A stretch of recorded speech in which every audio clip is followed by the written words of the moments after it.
Everyone, क्या हालचाल, कैसे हैं सभी बच्चे। आई होप आप बहुत ही बढ़िया तरीके से अपनी पढ़ाई कर रहे होंगे। आपकी पढ़ाई को और बेहतरीन, लाजवाब, लल्लन टॉप बनाने के लिए आ गए हैं हम आपके बीच में एक बेहतरीन क्लास लेकर के, जिसमें कि आज हम बात करने वाले हैं आपसे फिर से एक मोस्ट इंपॉर्टेंट टॉपिक के बारे में। और बेटा, मैं आपसे बताना चाहता हूं कि इस टॉपिक से आपको देखने को मिलता है कि जो पूरी ह्यूमन फिजियोलॉजी है उसमें अगर मैं रिप्रोडक्टिव सिस्टम की बात करूं, वहां से मैं कह सकता हूं कि हां, एक्सपेक्टेड होता है कि क्वेश्चन आएगा ही आएगा। अगर मैं बोलूंगा सर्कुलेटरी सिस्टम, तो यस, मैं एक्सपेक्ट करता हूं कि क्वेश्चन आएगा ही आएगा। और अगर उसी के बाद में तीसरे टॉपिक की बात करूं तो बेटा ये टॉपिक आता है जिसको हम क्या नाम देते हैं, जिसको हम नाम देते हैं एंडोक्राइन सिस्टम। बहुत ही बेहतरीन तरीके से इससे लगातार क्वेश्चन पूछे गए हैं। कभी कभी कुछ कुछ हार्मोन्स के बारे में, कभी कभी कुछ कुछ उनके फंक्शन के बारे में, कभी कभी उनकी डेफिशिएंसी के बारे में, कभी कभी बहुत सारी चीजों के बारे में इनसे क्वेश्चन आते हैं। तो क्या आप सब तैयार हैं? और अगर आप सब तैयार हैं, एक बार बेहतरीन तरीके से कमेंट सेक्शन में सभी लोग लिख दीजिएगा, जय हिंद, जय श्री महाकाल, राधे राधे और ओम नमः पार्वती पते, हर हर महादेव। हर हर महादेव के साथ में अपनी क्लास को हम लोग स्टार्ट करेंगे। एक बेहतरीन नोट के साथ में स्टार्ट करेंगे। बेटा ये आपकी क्विक रिवीजन सीरीज है जिसमें कि हम लोग सेल बायो देख चुके हैं, हम लोग टिश्यू देख चुके हैं, हम लोग सर्कुलेटरी देख चुके हैं, एक्सक्रीटरी देख चुके हैं, रिप्रोडक्टिव देख चुके हैं, डाइजेस्टिव देख चुके हैं, और उसके ही साथ साथ हम लोगों ने एक और चीज देख ली है जिसको हम लोग क्या बोलते हैं मेरे भाई, जिसको हम लोग बोलते हैं, अरे बताओ, अभी तुम पढ़ चुके हो मेरे भाई।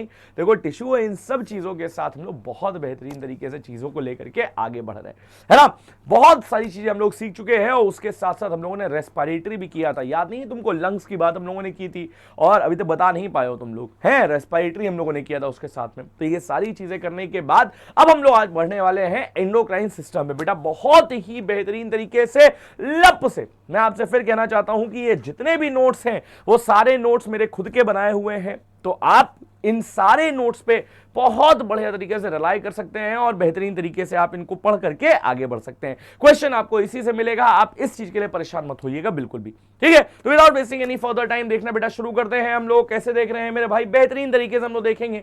तो endocrine system and for NDA 1 2026 और रैपिड रिवीजन सीरीज का सबसे पहला टॉपिक हम देखते हैं। तो हम लोग देखने वाले हैं बेटा किस चीज के बारे में, हम लोग देखने वाले हैं ग्लैंड्स के बारे में। देखो यार, जब भी हम बात करते हैं एंडोक्राइन सिस्टम की, तो एंडोक्राइन सिस्टम में मेनली हम जिस चीज के बारे में पढ़ते हैं वो क्या आता है बेटा, वो आता है ग्लैंड्स। क्या आता है बेटा? ग्लैंड्स आता है। अब देखो, जब भी हम ग्लैंड्स की बात करते हैं तो ग्लैंड है क्या बेटा? जब भी हम ग्लैंड की बात करेंगे, जब भी हम ग्लैंड की बात करेंगे, हमको देखने को मिलता है कि भैया ग्लैंड जो होता है वो दो तरीके का होता है। या ग्लैंड एक्चुअली में होता क्या है भैया? सेल का कोई ग्रुप है, कोई भी बेटा जी सेल का ग्रुप है, वो कुछ भी सिक्रीट कर रहा है। अब सिक्रीट करने का मतलब क्या होता है? सिक्रीट और एक्सक्रीट दो चीजें आती हैं। तो वो एक्सक्रीट तब होता है जब आप बॉडी से कोई चीज बाहर निकाल रहे होते हो, मतलब बाहर, बिल्कुल बाहर आपने निकाल दिया, दैट इज एक्सक्रीशन। और जब आप बात करते हो सिक्रीशन की, मतलब आप बॉडी के अंदर ही कुछ ना कुछ निकाल रहे हो, तो उसको हम क्या बोलते हैं? उसको हम सिक्रीशन बोलते हैं। समझ में आ गई बात? अब हम क्या बोलेंगे, फिर समझिएगा मेरी बात बहुत ध्यान से। तो सिक्रीशन करने के लिए दो चीजें आती हैं। कौन कौन सी चीजें आती हैं? जिसको हम क्या बोलते हैं? एक्सोक्राइन ग्लैंड और एंडोक्राइन ग्लैंड। बेटा एक्सोक्राइन ग्लैंड और एंडोक्राइन ग्लैंड में डिफरेंस क्या है? देखो, मैं सिंपल सी बात बोल रहा हूं कि अगर मुझे क्या करना है, मुझे ए पॉइंट से कोई चीज बी पॉइंट तक पहुंचानी है, तो मैं क्या करूंगा? मैं सिंपल सी बात करूंगा कि भैया ए पॉइंट से कोई भी चीज पहुंचानी है बी पॉइंट तक, यहां पर ऐसा करिए कि एक ठो पाइप लेकर के आइए। मैंने कहा ओके, यहां पर एक पाइप में कोई चीज यहां पर है, इसको आप यहां से यहां पुश कर दीजिए। अब पुश कर दिया हमने, चलो ठीक है भाई। अब एक तरीका तो मेरे पास ये है कि मैं यहां से अगर मुझे पहुंचाना है, यहां पे मैंने बीच में पाइप लगा दिया और यहां से यहां तक पुश कर दिया। और दूसरा तरीका ये है कि भैया मैंने दोनों को बैठाया पानी में यहां पे, और यहां भर दिया पूरे में पानी, और यहां पर हमने क्या किया, इसको हमने नाव पे यहां बैठा दिया, और बैठाने के बाद यहां से यहां ये इस पानी के थ्रू या इस मीडियम के थ्रू ट्रांसफर हो गया। भाई दो ही चीजें, तो हम क्या कहते हैं, सेम एज इट इज हमारी बॉडी में कुछ कुछ चीजें होती हैं या कुछ कुछ सिक्रीशन होते हैं जो बॉडी में बहुत दूर दूर जाने हैं। जैसे अगर मैंने बोला कोई चीज यहां से निकल रही है, उसका फंक्शन यहां पर है, तो यहां से यहां तक हम पाइप नहीं ले जा सकते मेरे भाई। ऐसे ही पहले ब्लड सर्कुलेटरी सिस्टम में आपको देखने को मिलता है कि वेसल्स का पूरा नेटवर्क है, और अगर इसका भी नेटवर्क बन जाएगा तो कितना कॉम्प्लेक्स नेटवर्क बन जाएगा, है ना। तो इसीलिए हमारी बॉडी में एक टिश्यू होता है जो पूरी बॉडी को कनेक्ट करता है, जिसको हम बोलते हैं क्या मेरे भाई, यहां काटेंगे तब भी ब्लड निकलेगा, यहां काटेंगे तब भी ब्लड निकलेगा, यहां काटेंगे, यहां काटेंगे, यहां यहां यहां यहां कुछ भी करेंगे ब्लड निकलेगा। क्या है? ब्लड एक ऐसा कनेक्टिव टिश्यू है जो पूरी बॉडी को कनेक्ट करता है। तो भाई सिंपल सी बात है कि जब कनेक्ट कर रहा है तो हम सिंपल सी बात क्या बोलेंगे? हम सिंपल सी बात बोलेंगे भैया कनेक्शन कर रहा है। और जब कनेक्शन कर रहा है तो हम क्या बोलेंगे? Connective tissue. अगर आपने ब्लड में कोई भी चीज डाल दी, अगर आपने ब्लड में कोई चीज पोर कर दी, तो आपको देखने को मिलेगा क्या? आपको देखने को मिलेगा कि वो एक जगह से दूसरी जगह बहुत इजीली ट्रांसफर हो जाएगा। समझ में आ गई बात? तो हम क्या बोल रहे हैं मेरे भाई? इसी तरीके से हमको देखने को मिलता है कि भैया जो टिश्यू है, या हम बोल रहे हैं कि ब्लड आपकी बॉडी में एक जगह से दूसरी जगह ले जाने का काम करता है। और सेम एज कुछ डक्ट्स होती हैं। तो जो ऐसी ग्लैंड है जिनके पास क्या पाया जा रहा है? जिनके पास वो पाइप पाया जा रहा है, या जो शॉर्ट डिस्टेंस ट्रेवल कर रही हैं, वो क्या हो जाएंगी? उनको हम बोलते हैं एक्सोक्राइन ग्लैंड्स। ठीक है। और एक्सोक्राइन ग्लैंड को हम एक और नाम भी देते हैं, जिसको हम क्या बोलते हैं? जिसको हम बोलते हैं डक्ट ग्लैंड, या जिनके पास डक्ट पाई जा रही है, जिनके पाइप पाई जा रही है। और अगर आप बात करते हो एंडोक्राइन की, तो एंडोक्राइन क्या होता है? ये होती है डक्टलेस ग्लैंड, मतलब जिनके पास पाइप नहीं पाई जा रही है। और ये पाइप नहीं पाई जा रही है तो अपना सिक्रीशन किस में निकाल रहे हैं? बेटा याद रखिएगा कि ये अपना सिक्रीशन डायरेक्टली निकालते हैं किस पे बेटा? डायरेक्टली निकालते हैं ब्लड पे। क्या मेरी ये बात समझ में आ गई भाई? बेहतरीन तरीके से तुम A to Z हर चीज समझोगे, तुमको किसी तरीके की कोई दिक्कत नहीं होने वाली होगी। बेहतरीन तरीके से पढ़ाऊंगा, तुमको मजा भी आएगी और तुम कहोगे गुरुजी वाह यार, 1 से 1.5 घंटे में इतना सारा कंटेंट हमने सोचा नहीं था पर हमको मिला है। ठीक है। तो हम क्या बोल रहे हैं यहां पे? हमने कहा कि भैया एंडोक्राइन जो होगा वो क्या हो जाएगा? अपना सिक्रीशन ब्लड में सिक्रीट करता है, इसलिए हम बोलते हैं कि डक्टलेस है, पाइप नहीं पाया जा रहा इसके पास। एक बात समझ में आई। चलो फिर से देखते हैं यहां पे कि भैया एंडोक्राइन आप देखेंगे तो एंडोक्राइन क्या करता है? एंडोक्राइन में आपको देखने को मिलता है कि यहां सिक्रीट जो होता है बाबू, वो क्या सिक्रीट होता है? यहां से हार्मोन सिक्रीट होता है। क्या सिक्रीट होता है? यहां से हार्मोन सिक्रीट होता है। जबकि तुम एक्सोक्राइन की बात करोगे तो यहां से क्या सिक्रीट होते हैं? यहां से तुमको देखने को मिलेगा कि यहां से जूसेस सिक्रीट होते हैं। यहां से तुमको क्या देखने को मिलेगा बेटा? यहां से तुमको देखने को मिलता है एंजाइम सिक्रीट होते हैं। यहां से क्या सिक्रीट होता है? यहां से तुमको देखने को मिलेगा कि और भी जितने भी सिक्रीशन है वो तुमको देखने को मिलता है। समझ में आ गई बात? तो जब आप जूसेस या एंजाइम्स की बात करते हैं तो हम बोलते हैं एक्सोक्राइन, और जब आप बात करते हैं हार्मोन के सिक्रीशन की तो उसको हम क्या बोलते हैं? एंडोक्राइन। समझ में आई बात? अब देखो क्या बोलते हैं, मेरी बात को फिर से बहुत ध्यान समझना भैया। हमको जूसेस और एंजाइम तो पता है भाई। एंजाइम की आप बात करते हो, बहुत सारे बच्चों को एंजाइम नहीं पता होगा। तो जैसे हम बात करते हैं बायो में, जैसे हम बात करते हैं केमिस्ट्री में, तो वो केमिस्ट्री में देखने को मिलता है कि एक चीज होती है जिसको हम कैटलिस्ट बोलते हैं। कैटलिस्ट समझते हो ना? अरे समझते हो नहीं समझते हो भाई? कैटलिस्ट जो होता है वो किसी भी रिएक्शन को तेज करने का काम करता है। सेम एज वही चीज हम बोलेंगे कि अगर हम एंजाइम की बात करते हैं तो एंजाइम को क्या बोला जाता है बाबू? एंजाइम को बोला जाता है बायोलॉजिकल कैटलिस्ट। क्या बोला जाता है? इसको बोला जाता है बायोलॉजिकल कैटलिस्ट। और ये बायोलॉजिकल कैटलिस्ट क्या काम करता है? ये बायोलॉजिकल कैटलिस्ट केवल और केवल एक ही काम करता है कि आपकी बॉडी में जितने भी फंक्शन हो रहे हैं उन सारे फंक्शन को स्पीड अप करने का काम करता है। समझ में आ गई बात? अब देखो क्या बोलेंगे हम, फिर से मेरी बात को बहुत ही ध्यान समझेंगे आप और बहुत प्यार समझेंगे। भैया हम लोग ये वाला पोर्शन नहीं पढ़ने वाले हैं क्योंकि हम ये डाइजेस्टिव सिस्टम में पढ़ चुके हैं। गैस्ट्रिक ग्लैंड एक्सोक्राइन है, माउथ में सलाइवरी ग्लैंड एक्सोक्राइन है, लिवर लार्जेस्ट एक्सोक्राइन है। अगर आप बोलोगे यहां पे तो जो एक्सोक्राइन है इसमें आप देखते हैं तो लार्जेस्ट कौन सी आती है? लार्जेस्ट जो आती है उसको हम क्या बोलते हैं? उसको हम बोलते हैं लिवर। लिवर जो होता है भैया ये होता है हमारा लार्जेस्ट एक्सोक्राइन ग्लैंड। समझ में आ गई बात? चलो अब देखो क्या बात करें, मेरी बात को फिर से बहुत ही प्यार से समझेंगे आप, आपको बहुत तेजी समझ में आ जाएगी। देखो कैसे बोल रहे हैं। हमने कहा कि अगर आप एंडोक्राइन की बात करते हो तो मेरे भाई एंडोक्राइन ग्लैंड जो है, या एंडोक्राइन ग्लैंड हमारी बॉडी में बहुत सारी पाई जाती है, उनका अलग अलग लोकेशन पाया जाता है। कौन कौन सा लोकेशन होता है समझ लेते हैं एक बार। देखो मेरे भाई एंडोक्राइन सिस्टम में आपको देखने को मिलता है इतनी तरह की एंडोक्राइन ग्लैंड्स यहां पर आपको देखने को मिलती हैं। कौन कौन से देखने को मिल रही है समझिएगा मेरी बात बहुत ही ध्यान से, और रैपिड रिवीजन है, बहुत तेजी से रिवीजन करेंगे और जल्दी जल्दी खटखट सारी चीजें हम लोग समझ लेंगे। तो कैसे बोला मैंने? हमने कहा कि ब्रेन के पास, ब्रेन के पोर्शन से लगी हुई एक ग्लैंड पाई जा रही है जिसको हम क्या बोल रहे हैं? जिसको हम बोल रहे हैं पिट्यूटरी ग्लैंड। याद रखिएगा कि ये ब्रेन के हाइपोथैलेमस पार्ट से लगी होती है। अगर मैंने बोला कि भाई ब्रेन का हाइंड ब्रेन का पार्ट है, और आपको देखने को मिलेगा क्या? आपको देखने को मिलता है कि भाई ब्रेन का हाइपोथैलेमस पार्ट, ब्रेन का जैसे मान लेते हैं ये ब्रेन है और ये ब्रेन का मान लेते हैं कि ये हाइपोथैलेमस पार्ट है। आपको देखने को मिलेगा कि यहां से लगी हुई एक ग्लैंड पाई जाएगी जिसको हम क्या नाम देंगे? जिसको हम नाम देते हैं पिट्यूटरी ग्लैंड, या इसी को हम हिंदी में बोलते हैं पीयूष ग्रंथि। समझ में आ गई बात? सेम ऐसे आप बोलेंगे यहां पर। अच्छा एक चीज और कि भैया जो ये पीयूष ग्रंथि या ये पिट्यूटरी ग्लैंड है मेरे भाई, ये पिट्यूटरी ग्लैंड जो होती है वो मास्टर ग्लैंड भी कही जाती है। क्या कही जाती है? इसको हम लोग मास्टर ग्लैंड भी बोलते हैं, या इसको हम बोलते हैं ग्लैंड ऑफ ग्लैंड्स। आप ग्लैंड ऑफ ग्लैंड्स भी बोलते हैं या आप मास्टर ग्लैंड भी बोलते हैं। समझ में आ गई बात? अब देखो कैसे बोल रहे हैं, मेरी बात को फिर से बहुत ध्यान समझिएगा। जब बात करते हैं इसके बाद तो यहीं पर आपको देखने को मिलेगा ब्रेन के ही पोर्शन से लगी हुई एक और ग्लैंड पाई जाती है जिसको हम पिनियल ग्लैंड बोलते हैं। मेरे भाई याद रखिएगा, अभी बताऊंगा मैं आगे जाकर के, एक हार्मोन होता है मेलाटोनिन हार्मोन, ठीक है, जो क्या करता है, जो सर्काडियन रिदम या हम बोलते हैं स्लीप साइकिल को मेंटेन करने का काम करता है, वो पिनियल ग्लैंड से निकलता है। समझ में आ गई बात?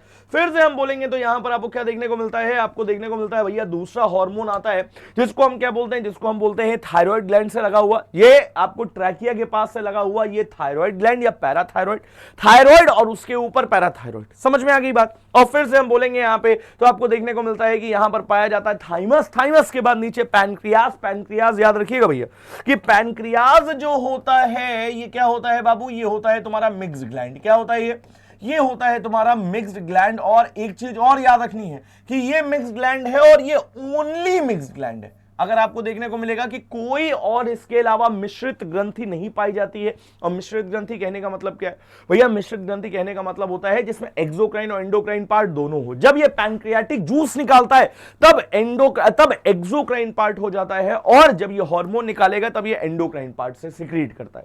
समझ में आई बात? अब देखो कैसे बोल रहे हैं यहां पे। इसके बाद आता है आपका एड्रिनल ग्लैंड। एड्रिनल ग्लैंड आपको देखने को मिलेगा कि किडनी के ऊपर पाया जाएगा, मतलब ये यहां से आपको देखने को मिलेगा कि इसका कॉर्टेक्स और मेड्यूला पार्ट और अलग अलग हार्मोन निकलते हैं। आपको एल्डोस्टेरोन देखने को मिलेगा, आपको एड्रेनलिन, आपको नॉर एड्रेनलिन, ये सारी चीजें आपको यहां से देखने को मिलेंगी। समझ में आ गई बात? फिर से हम बोलेंगे यहां पे कि अगर आप बात करते हैं मेल में, तो मेल में भैया यहां पे टेस्टिकल्स पाए जाते हैं। अगर आप फीमेल में बात करेंगे तो ओवरी पाई जाएगी। यहां पे आपको देखने को मिलेगा कि एक हार्मोन है जो प्लेसेंटा है, जो निकलता है कहां से, सॉरी प्लेसेंटा जो है वो एक यहां पर आपको देखने को मिल रहा है क्या, पोर्शन है जहां से भी आपको हार्मोन निकलता हुआ दिखता है। समझ में आ गई बात? भाई देखो बहुत सारे हार्मोन हम लोगों को देखने हैं, यहां पे बहुत सारे हार्मोन्स के बारे में समझना है, बट उससे पहले हमको यह समझना पड़ेगा कि कहां कहां कौन कौन सी पोर्शन पाए जा रहे हैं या कहां कहां कौन कौन सी ग्लैंड्स पाई जा रही हैं।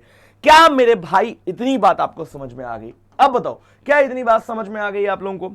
और भैया अगर इतनी बात समझ में आ गई है तो एक बार जल्दी से मुस्कुरा देंगे। क्यों? क्योंकि हम लोग देखो भाई रैपिड रिवीजन कर रहे हैं। हमको पता है कि तुम इतनी जल्दी इतनी स्पीड में अपने आप से रिवीजन नहीं कर सकते हो, ठीक? इतनी सारी चीजें हम लोगों को पढ़ने के लिए होती है ना कि हम सीरियसली बता रहे भाई, इस 1 घंटे या 1.5 घंटे की जो भी क्लास होने वाली है, इस 1-1.5 घंटे की क्लास को अगर आपने रिलीजियसली सारी चीजें देख लिया, मैं फिर कह रहा हूं आपसे कोई भी चीज ऐसी नहीं होगी जो छूट जाएगी इस क्लास में।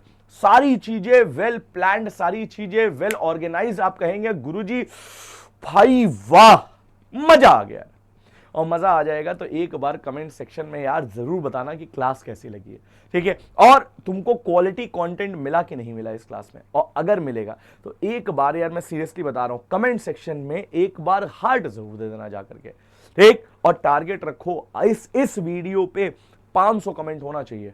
फिर बता रहा हूं मैं, एक बच्चा भले 50 कमेंट करे बट 500 कमेंट होना चाहिए। समझ में आ रही बात? तुम्हारी बीबीआर क्लास में 500 कमेंट किया है, हमारी क्लास में नहीं हो रहा है, काहे नहीं हो रहा है? कर दो भाई मेरे, ठीक है? चलो तो हम कैसे देख रहे हैं मेरे भाई, ये समझ में आ गई बात? अब देखो कैसे बोलते हैं यहां पर कि मेरे भाई एक एक ग्लैंड के बारे में हम लोग देखेंगे, एक एक ग्लैंड के बारे में हम लोग पढ़ते जाएंगे। स्टार्ट कहां से करेंगे?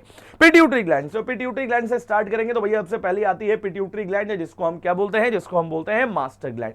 मेरी बात को बहुत ध्यान समझिएगा, बहुत प्यार समझिएगा, ठीक है? आपको सारी बातें समझ में आएंगी। देखो भाई हम कैसे बोल रहे हैं यहां पे, हमने कहा कि जब आप पिट्यूटरी ग्लैंड की बात करते हो तो पिट्यूटरी ग्लैंड में आपको क्या देखने को मिलता है मेरे भाई, समझिएगा इस बात को। मैंने कहा कि पिट्यूटरी ग्लैंड में आपको देखने को मिलेगा कि ऐसे पिट्यूटरी ग्लैंड पाई जा रही है। ये देखो ऐसे ये करके यहां से आपको इस तरीके से ये ऐसे बहुत ही गंदी पिट्यूटरी ग्लैंड बनी है, यहां से आपको देखने को मिलेगा कि ये पिट्यूटरी ग्लैंड इस तरीके से पाई जा रही है, ठीक? अब इसमें 3 पोर्शन पाए जाते हैं। कौन कौन सा पोर्शन पाया जाता है मेरे भाई? यहां से देखेंगे आप तो ऐसे पाया जाएगा, यहां से आप देखेंगे ऐसे पाया जाएगा, यहां पर 3 पोर्शन पाए जाएंगे। ये कौन सा हो गया? ये हो गया एंटीरियर पार्ट। क्या हो गया बेटा? ये हो गया आपका एंटीरियर पार्ट, ठीक है? एंटीरियर पार्ट के बाद आप बोलोगे तो ये बीच वाला पार्ट जो हो गया बेटा, इसको हम क्या बोलते हैं? इसको हम बोलते हैं मिडिल पार्ट, या इसी को बेटा बोला जाता है पार्स इंटरमीडिया। क्या बोलते हैं इसको हम लोग? इसको हम बोलते हैं पार्स इंटरमीडिया। और पार्स इंटरमीडिया के बाद बेटा जो सबसे पीछे वाला पोर्शन होता है इसको हम क्या बोलते हैं, इसको हम बोलते हैं पोस्टीरियर पार्ट, या बेटा पोस्टीरियर पार्ट का ही एक और नाम भी होता है, पोस्टीरियर पार्ट का ही एक और नाम भी आपको देखने को मिलता है। बट अब कैसे देखेंगे हम भाई, अब जब इंटीरियर पार्ट की बात करोगे ना तो इंटीरियर पार्ट का एक और नाम होता है। बट भाई देखो ये नाम तुमसे कई बार पूछा जाता है, कई बार सीडीएस में पूछा गया है, इसलिए मैं तुमको बता दे रहा हूं, एनडीए में बहुत बार नहीं आया है ये नाम। इंटीरियर पोर्शन पूछा जाता है, इंटीरियर मैंने बता दिया है, बट क्योंकि आपसे पूछा गया है सीडीएस के एग्जाम में, इसलिए आप जान लीजिए कि इसको क्या बोला जाता है बेटा, इसको बोला जाता है एडिनो हाइपोफाइसिस। क्या बोलते हैं इसको हम लोग, इसको हम बोलते हैं एडिनो हाइपोफाइसिस। समझ में आ गई बात। और फिर से आप बोलेंगे पोस्टीरियर पार्ट, तो पोस्टीरियर पार्ट को हम क्या बोलते हैं बेटा, इसको बोला जाता है न्यूरो हाइपोफाइसिस। समझ में आ गई बात। तो क्या बोलते हैं, न्यूरो हाइपोफाइसिस बोलते हैं। ठीक है भाई। अब देखो कैसे बोल रहे हैं यहां पे भाई, ये हो गया न्यूरो हाइपोफाइसिस, ये हो गया एडिनो हाइपोफाइसिस, ये हो गया पार्स इंटरमीडिया जो मिडिल वाला पोर्शन है। ठीक है भाई, समझ में आ गई बात। अब इनसे निकलने वाले बहुत सारे हार्मोन हैं, तो मेरे भाई इससे निकलते हैं 5 हार्मोन। यहां से आपको देखने को मिलेगा 1 हार्मोन, यहां से आपको देखने को मिलेंगे 2 हार्मोन, मतलब कुल मिलाकर के 8 हार्मोन निकलते हैं यहां से। और 8 हार्मोन कौन कौन से होते हैं एक एक करके देखेंगे, बेहतरीन तरीके से आपको सारी बातें समझ में आएंगी। तो पहला हार्मोन कौन सा आता है यहां पे भैया, पहला हार्मोन आता है जिसको हम बोलते हैं ग्रोथ हार्मोन। क्या बोलते हैं इसको हम लोग, इसको हम बोलते हैं ग्रोथ हार्मोन। देखो सारी चीजें लिखी हुई है यहां पर, इसलिए ताकि हम समझाते जाए, आप समझते जाए, रैपिड रिवीजन है, बेहतरीन तरीके से हम लोग इसको तुरंत के तुरंत समझ लें। ठीक है, तो सबसे पहले हार्मोन की आप बात करते हैं तो उसको हम क्या बोलते हैं मेरे भाई, एंटीरियर पिट्यूटरी से निकलने वाला सबसे पहला हार्मोन जो आता है इसको हम क्या नाम देते हैं मेरे भाई, इसको हम नाम देते हैं ग्रोथ हार्मोन। देखो आप में से बहुत सारे बच्चे इस चीज के लिए परेशान होंगे कि भैया जो ये आप पीडीएफ से पढ़ा रहे हैं, ये वाली पीडीएफ आपने बनाई तो है, बट क्या ये पीडीएफ हमको भी मिलेगी। आप में से बहुत सारे बच्चे ऐसे होंगे जो नए आए होंगे अभी, जो सोच रहे होंगे कि भैया ये पीडीएफ तो अच्छी लग रही है, अगर ये पीडीएफ हमको मिल जाए तो इससे हम तो सारी चीजें पढ़ करके बेहतरीन तरीके से एग्जाम निकाल ले जाएंगे। यस, ये पीडीएफ बेटा आपको मिल जाएगी। कहां मिलेगी, मैथ्स जुगाड़ से चैनल पे। ठीक, मैथ्स जुगाड़ से चैनल कहने का मतलब कि मैथ्स जुगाड़ से ऐप पर आप जाएंगे और ऐप पर जाने के बाद आपको ये पीडीएफ वहां पर मिल जाएगी। तो परेशान नहीं होना है मेरे भाई किसी भी तरीके से, सारी चीजें आप लोगों के लिए हैं। मैं रखकर क्या ही करूंगा इसको, है ना, बनाना होगा तो फिर से बना लूंगा मैं, कहीं से चुराया तो है नहीं, बनाया खुद ही है। और जब खुद ही बनाया है तो भाई हम बहुत इजीली इसको फिर से बना सकते हैं, है ना। तो भाई कुछ कोई दिक्कत नहीं है, आराम से देखते जाओ सारी चीजें और समझते जाओ। तो हमने क्या बोला, सबसे पहला होता है ग्रोथ हार्मोन जिसको हम सोमैटोट्रोपिन बोलते हैं। देखो एक हार्मोन और है जिसको हम सोमैटोस्टैटिन बोलते हैं, वो निकलता है पैनक्रियाज से। ठीक है, तो somatostatin is from pancreas and somatotropin ये कहां से निकलेगा, ये इंटीरियर पिट्यूटरी से निकलेगा। ठीक, जिसको हम ग्रोथ हार्मोन ही बोलते हैं, जिसको जीएच का नाम दिया जाता है, ग्रोथ हार्मोन जीएच। दूसरा आता है जिसको हम बोलते हैं TSH, that is thyroid stimulating hormone. अब देखो कहीं पर अगर एस और एच लिखा हो तो उसका मतलब स्टिमुलेटिंग हार्मोन है, समझ लेना बात है। ठीक, फिर से हम बोलेंगे यहां पर तो कौन सा आता है मेरे भाई, इसके बाद आता है यहां पर जिसको हम बोलते हैं ACTH, that is adrenocorticotropin hormone. उसके बाद आता है जीएनआरएच, गोनाडोट्रोपिन रिलीजिंग हार्मोन। उसके बाद आएगा यहां पे प्रोलैक्टिन, या प्रोलैक्टिन को हम लोग एक चीज और जिसको हम लैक्टोजेनिक हार्मोन भी बोलते हैं। यहां पर आप देखेंगे तो आपको जीएनआरएच में 2 हार्मोन देखने को मिलते हैं, एक आता है एफएसएच जिसको हम फॉलिकल स्टिमुलेटिंग हार्मोन बोलते हैं, और मेरे भाई एक हार्मोन आता है जिसको हम ल्यूटिनाइजिंग हार्मोन के नाम से जानते हैं। यहां पर अगर आपको स्पेलिंग लिखनी हो तो आप इसको बहुत इजीली लिख सकते हैं। यहां पर इसको हम क्या बोलते हैं बेटा, इसको हम ल्यूटिनाइजिंग हार्मोन बोलते हैं। और मेरे भाई दूसरा हार्मोन जो आता है इसको हम क्या नाम देते हैं, इसको हम नाम देते हैं फॉलिकल स्टिमुलेटिंग हार्मोन। बेटा याद रखिएगा, फॉलिकल स्टिमुलेटिंग हार्मोन का बहुत तगड़ा रोल होता है मेंस्ट्रुअल साइकिल के दौरान। और मेंस्ट्रुअल साइकिल कहने का मतलब है कि जब आप फीमेल्स में देखते हैं तो जो 28 डेज की साइकिल होती है उस दौरान ये एफएसएच और यहां पर आप जो एलएच देख रहे हैं बेटा, इन दोनों का बहुत बहुत बहुत मेजर रोल होता है। समझ में आ रही बात। अब देखो क्या बोल रहे हैं, मेरी बात को फिर से बहुत ही ध्यान समझेंगे आप लोग और आप लोगों को सारी बातें समझ में आएंगी। दूसरा हार्मोन जो आता है इसको हम क्या नाम देते हैं बेटा, इसको हम बोलते हैं मेलानोसाइट स्टिमुलेटिंग हार्मोन। अब मेलानोसाइट स्टिमुलेटिंग हार्मोन कहने का मतलब क्या है भैया, सिंपल सी बात है कि हमारी स्किन का कलर जितना डार्क होता जाएगा, जितना हमारी बॉडी में मेलेनिन का कंसेंट्रेशन बढ़ता जाएगा। तो मेलेनिन का कंसेंट्रेशन बढ़ा और मेलानिन कंसेंट्रेशन जैसे बढ़ा, आपको देखने को मिलेगा क्या आ जाएगा, मेलानोसाइट स्टिमुलेटिंग हार्मोन बहुत ज्यादा एक्टिव हो जाएगा। देखो 2 तरीके के होते हैं ये, एक होता है इसको हम एमएसएच के नाम से जानते हैं, है ना, MSH के नाम से जानेंगे। तो इसमें दो हार्मोन होते हैं, एक होता है अल्फा MSH, एक होता है बीटा MSH, बट उसके बारे में आपको जानना नहीं है। आप सिंपल सी बात समझिए कि मेलानोसाइट स्टिमुलेटिंग हार्मोन हो गया। समझ में आ गई बात। और फिर से हम बोलेंगे तो यहां पर हार्मोन आता है जो पोस्टीरियर पिट्यूटरी, या आपको देखने को मिलता है कि जो सबसे बैक वाले पोर्शन से आएगा, है ना, जिसको न्यूरोहाइपोफाइसिस बोलते हैं। दो हार्मोन आते हैं, एक आता है जिसको हम बोलते हैं ऑक्सीटोसिन, और एक आता है जिसको हम ADH या एंटी डायूरेटिक हार्मोन के नाम से जानते हैं। और एंटी डायूरेटिक हार्मोन या इसको हम क्या बोलते हैं बेटा, वैसोपेरेसिन बोलते हैं। याद रखना कि ADH या एंटी डायूरेटिक हार्मोन बेटा ये कहां जाता है, ये जाता है सीधे किडनी में, और किडनी में जाने के बाद याद करो वो पल, वो लम्हा, वो क्षण जब मैंने तुमको पढ़ाया था इस चीज के बारे में। और बेटा जब इस चीज के बारे में पढ़ाया था यहां पर, और ये देखो ये हो गया आपका ये नेफ्रॉन, और नेफ्रॉन का ये वाला कौन सा पोर्शन है, ये वाला पोर्शन है कलेक्टिंग डक्ट। और आपको मैंने बताया था कलेक्टिंग डक्ट से वाटर को रीअब्सॉर्ब कराया जाता है। तो वाटर को रीअब्सॉर्ब कराया जाएगा, याद करो सिलेक्टिव रीअब्सॉर्प्शन वाला पोर्शन। और अगर हमने सिलेक्टिव रीअब्सॉर्प्शन में वाटर को रीअब्सॉर्ब यहां से कराया है, तो मेरे भाई इसको एब्सॉर्ब कराने का काम करेगा कौन, ये करने का काम करता है आपका ADH या एंटी डायूरेटिक हार्मोन। तो एंटी डायूरेटिक हार्मोन क्या करेगा, यहां पर वाटर को रीअब्सॉर्ब कराने का काम करेगा। क्या मेरी ये बात समझ में आ गई? Is this thing clear to each and everyone? एक एक बच्चे को ये बात क्लियर है? और अगर क्लियर है तो मुस्कुरा दो एक बार, ठीक है। तो हम क्या बोलेंगे, यहां पे ऑक्सीटोसिन हो गया, एंटी डायूरेटिक हो गया, यहां पर आ गया भैया MSH, यहां पर आप देखेंगे तो ग्रोथ हार्मोन हो गया, ग्रोथ हार्मोन का सोमैटोट्रोपिन हो गया, यहां पर आपको देखने को मिलेगा TSH, यहां ACTH आ गया, फिर GnRH आ गया, उसके बाद तुमको देखने को क्या मिलता है, उसके बाद तुमको देखने को मिलता है प्रोलैक्टिन आता है। क्या मेरी बात समझ में आ गई?